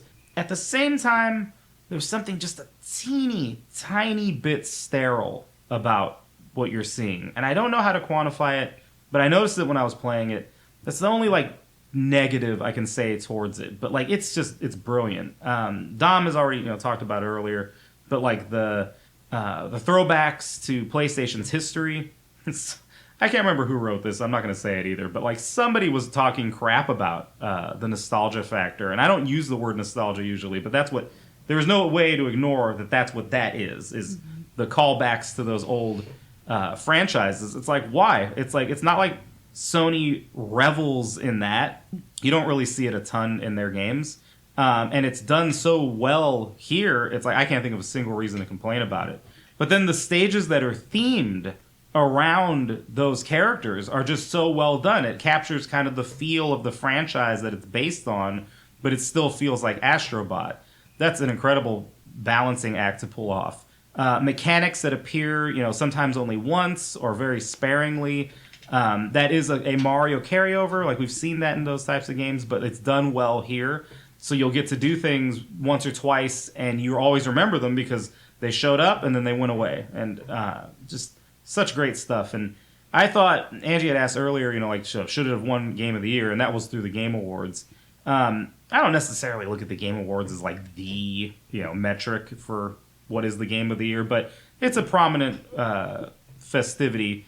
I thought it was worthy of number 1. There's some, obviously like Stellar Blade and Wukong were just kind of snubbed intentionally, but being fair and like looking at all the games, sometimes I feel like we have, like in terms of games journalism, it's gotten to this point where it's like, well, how complicated is it?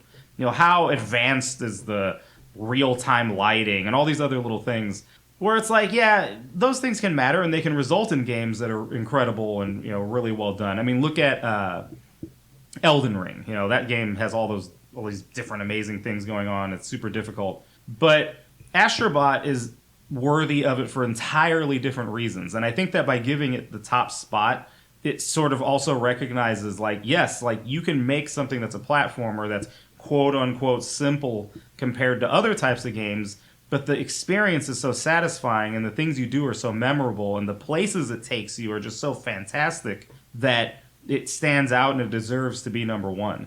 And so I was just floored by Astro Bot when I played it, because I had played Playroom, which some people don't realize this. That's on your PlayStation. Like, if you have a PS5, it's pre-installed and it's free, and you can just sit and play it.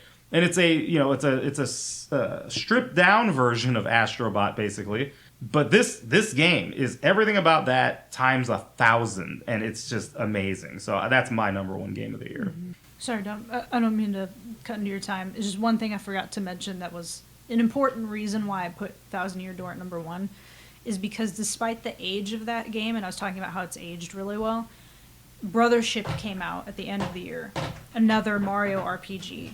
And I think it says a lot that Thousand Year Door, in my opinion at least, was just a significantly funner experience and had significantly better writing. When we're talking about a game that's now like 20 years old, compared to something that just came out, and it's got every resource behind it that Nintendo could put behind it. Right. And I'm still just like, no, I prefer this game. And it's not for a lack of giving it a chance or anything like that. It was just, I gave it a total shot because I loved the original Mario and Luigi, and it was wanting, and so that was important. Important point. Yeah. Go ahead, Del. Okay, my number one, I'll put Kunitsu-Gami, Path of the Goddess is my number one. This one came out in the middle of the year. Is it the best gameplay? No. Is it the best story? No. Best graphics? No. Sometimes it's just a feel thing, right? Yeah. Like, this is a feel-good game. Basically, you play as the hero So is his name or her name, and you gotta guide the maiden, I believe it's Yoshiro, down a path, and you're trying to purify the land, right? So you're on a mountain and you're trying to descend, you're trying to go down to the floor, and it's broken into stages, right? So there's no open world element of it. It's stages, and each stage is fresh and has a different gameplay mechanic to it. And I always felt, I wonder what the next one's going to be, but like Robert was talking about earlier, it was one of his honorable mentions. It's a combination of fighting, hack and slash, and tower defense. And the tower defense piece was my favorite part. And we talked earlier about pacing in games. Black Myth had its issues. I feel this game was paced perfectly. As you proceed through the game, you start unlocking more of an army. So you start with the most basic woodcutter, right? So that's your standard melee person that's going to run to the enemy and do normal damage. And then you get the archers, and you get the healers, and then you get the sumo wrestler dudes who are slow, but they do an incredible amount of damage. And then, so on top of trying to choose the right fit for the stage, you also got to balance your resources. So if you're going to spend $1,000, whatever they're called, on a sumo wrestler, it's like you just have that one person, you're relying on yourself. And so the day and night cycle that Robert was talking about is perfect. During the day, you're gathering resources, you're trying to purify the demons as you go about, and then during the day, the maiden can walk. So she's walking towards the end of the level to purify the whole stage. When night falls, that's when the demons start spawning from these gates. And then it's on you to attack them and use your tower defense you started. I really liked that, if I set some archers on this side of the map, but the demons are coming from the other side of the map, you can pause time and switch everything around. So it's like real time there. And then you basically have to last through the night. And then once morning comes, you proceed to try to get her to the door. Now, the fun part about that is trying to balance when to have her start walking, when to have her stop. Because the last thing you want to do is have her meters from the door or from the end of the level, and then nightfall hits, and she's right in front of the line of the enemies. And you're screwed because every time someone comes through the door, they're just, right out the gates, messing her up. The enemy variety was excellent. Every stage, they introduced something new. And then one other piece of this that I think was my favorite part was once you purified everything, the village is in shambles, and you have to use resources to build it back up. So you'd go, let's fix this house, let's fix this shrine, and you spend resources, and you have to wait days, right? So every day is a stage. So when you play a stage, 1 day passes in game, and that will let you build up the town. Once the town's completely built up, you get a bunch of resources, you get pieces of art to look at, collectibles. And then the best part was like the music in these stages. It's just so well done. Like the piano pieces, it's so relaxing at the same time. It's just, I can't say enough about the game. Everything about it I loved. And then there is replayability. They have a new game plus, but there are certain challenges on the games where it's like beat the main boss in under a minute. Like, what the hell? Like when you first play, it's like, why is that the challenge? It doesn't make any sense. But once you get to the end of the game and you go back and you're trying to do the challenges, you're beating bosses in like 30 seconds because your archers are maxed out or your woodcutters are maxed out. But yeah, I think the variety in the crew you can sort of recruit is perfect. I think there's like 10 or 12. And then this is a game I actually did experiment because every level you can do something different. And I found that, I think it's called the aesthetic or something. One of the characters sort of creates a ring around them and freezes enemies. And as you upgrade it, he becomes like crucial to your game. And I wouldn't have discovered that if I just stuck to my, I need an archer and I need this, when you play around with it. So play the game. It's like a real piece of art. I mean, it really is. The music and art style. Yeah, I loved every bit of it. Zach, you gonna close this out? All right. My number one for 2024 was Devil Blade Reboot. PC only, indie game, solo dev. It's just a really, really outstanding shmup, which is like kind of a dead genre. And I feel like Ikaruga, which was like 2002 or something, was like the last shmup that actually got mainstream acclaim. They keep making them though, and like if you check like dedicated communities of shmup fans, this one like people are really excited about. It's a great intro to the genre, great at onboarding, great for veterans too. And yet if you look at like Metacritic, the Metascore for this game is TBD. Like there's just it's like we're waiting for 4 or more critic reviews before, like it just, shmups just do not get the attention. New shmups don't. I just find that odd. I would have expected at least somebody to have. Like if Cave came out with a new game, which I don't think they're doing anymore, it would probably get the attention. But like for an unknown, unknown developer, the guy is somebody who works at Vanillaware, does art for Vanillaware. And he originally made this game as like a doujin game back in like the mid 90s. It is just basically perfect. Like this guy has been playing shmups long enough that he knows what levers he can play with to innovate on, but it all still works perfectly. Aesthetically, it calls back to like the genre's heyday in like the 90s with games like Chorensha and Battle Garega and Batsugun and a lot of like beautiful sprite work stuff from the mid 90s. Super great pacing. And like what does really kind of stand out for me about it is that it actually has an easy mode, which is easy, but which teaches you how to play. So without being a shmup god, you can graduate from like easy mode to normal mode. Like the key thing that I think easy mode does really well is it uses your bombs for you to prevent you from dying. Like bombs and shmups often have like this prophylactic nature where you're supposed to use them before the bullet hits you. This, if you get hit by a bullet and you have a bomb in stock, it'll use it for you. So you learn like, oh, I should have used a bomb there, right?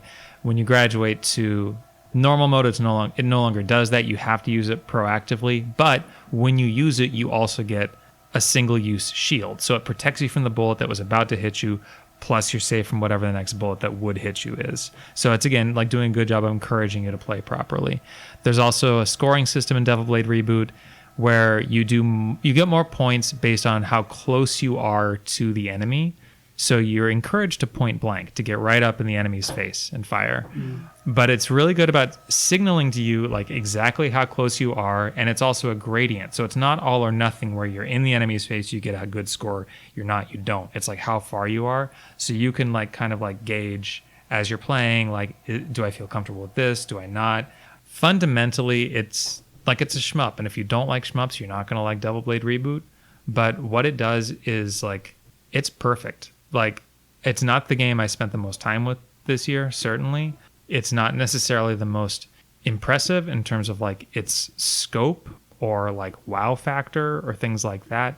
But it is the most perfect game I've played this year, and I don't even know how many years it's been since I've seen a game that like I can't field a complaint about it. I think it's a perfect shmup.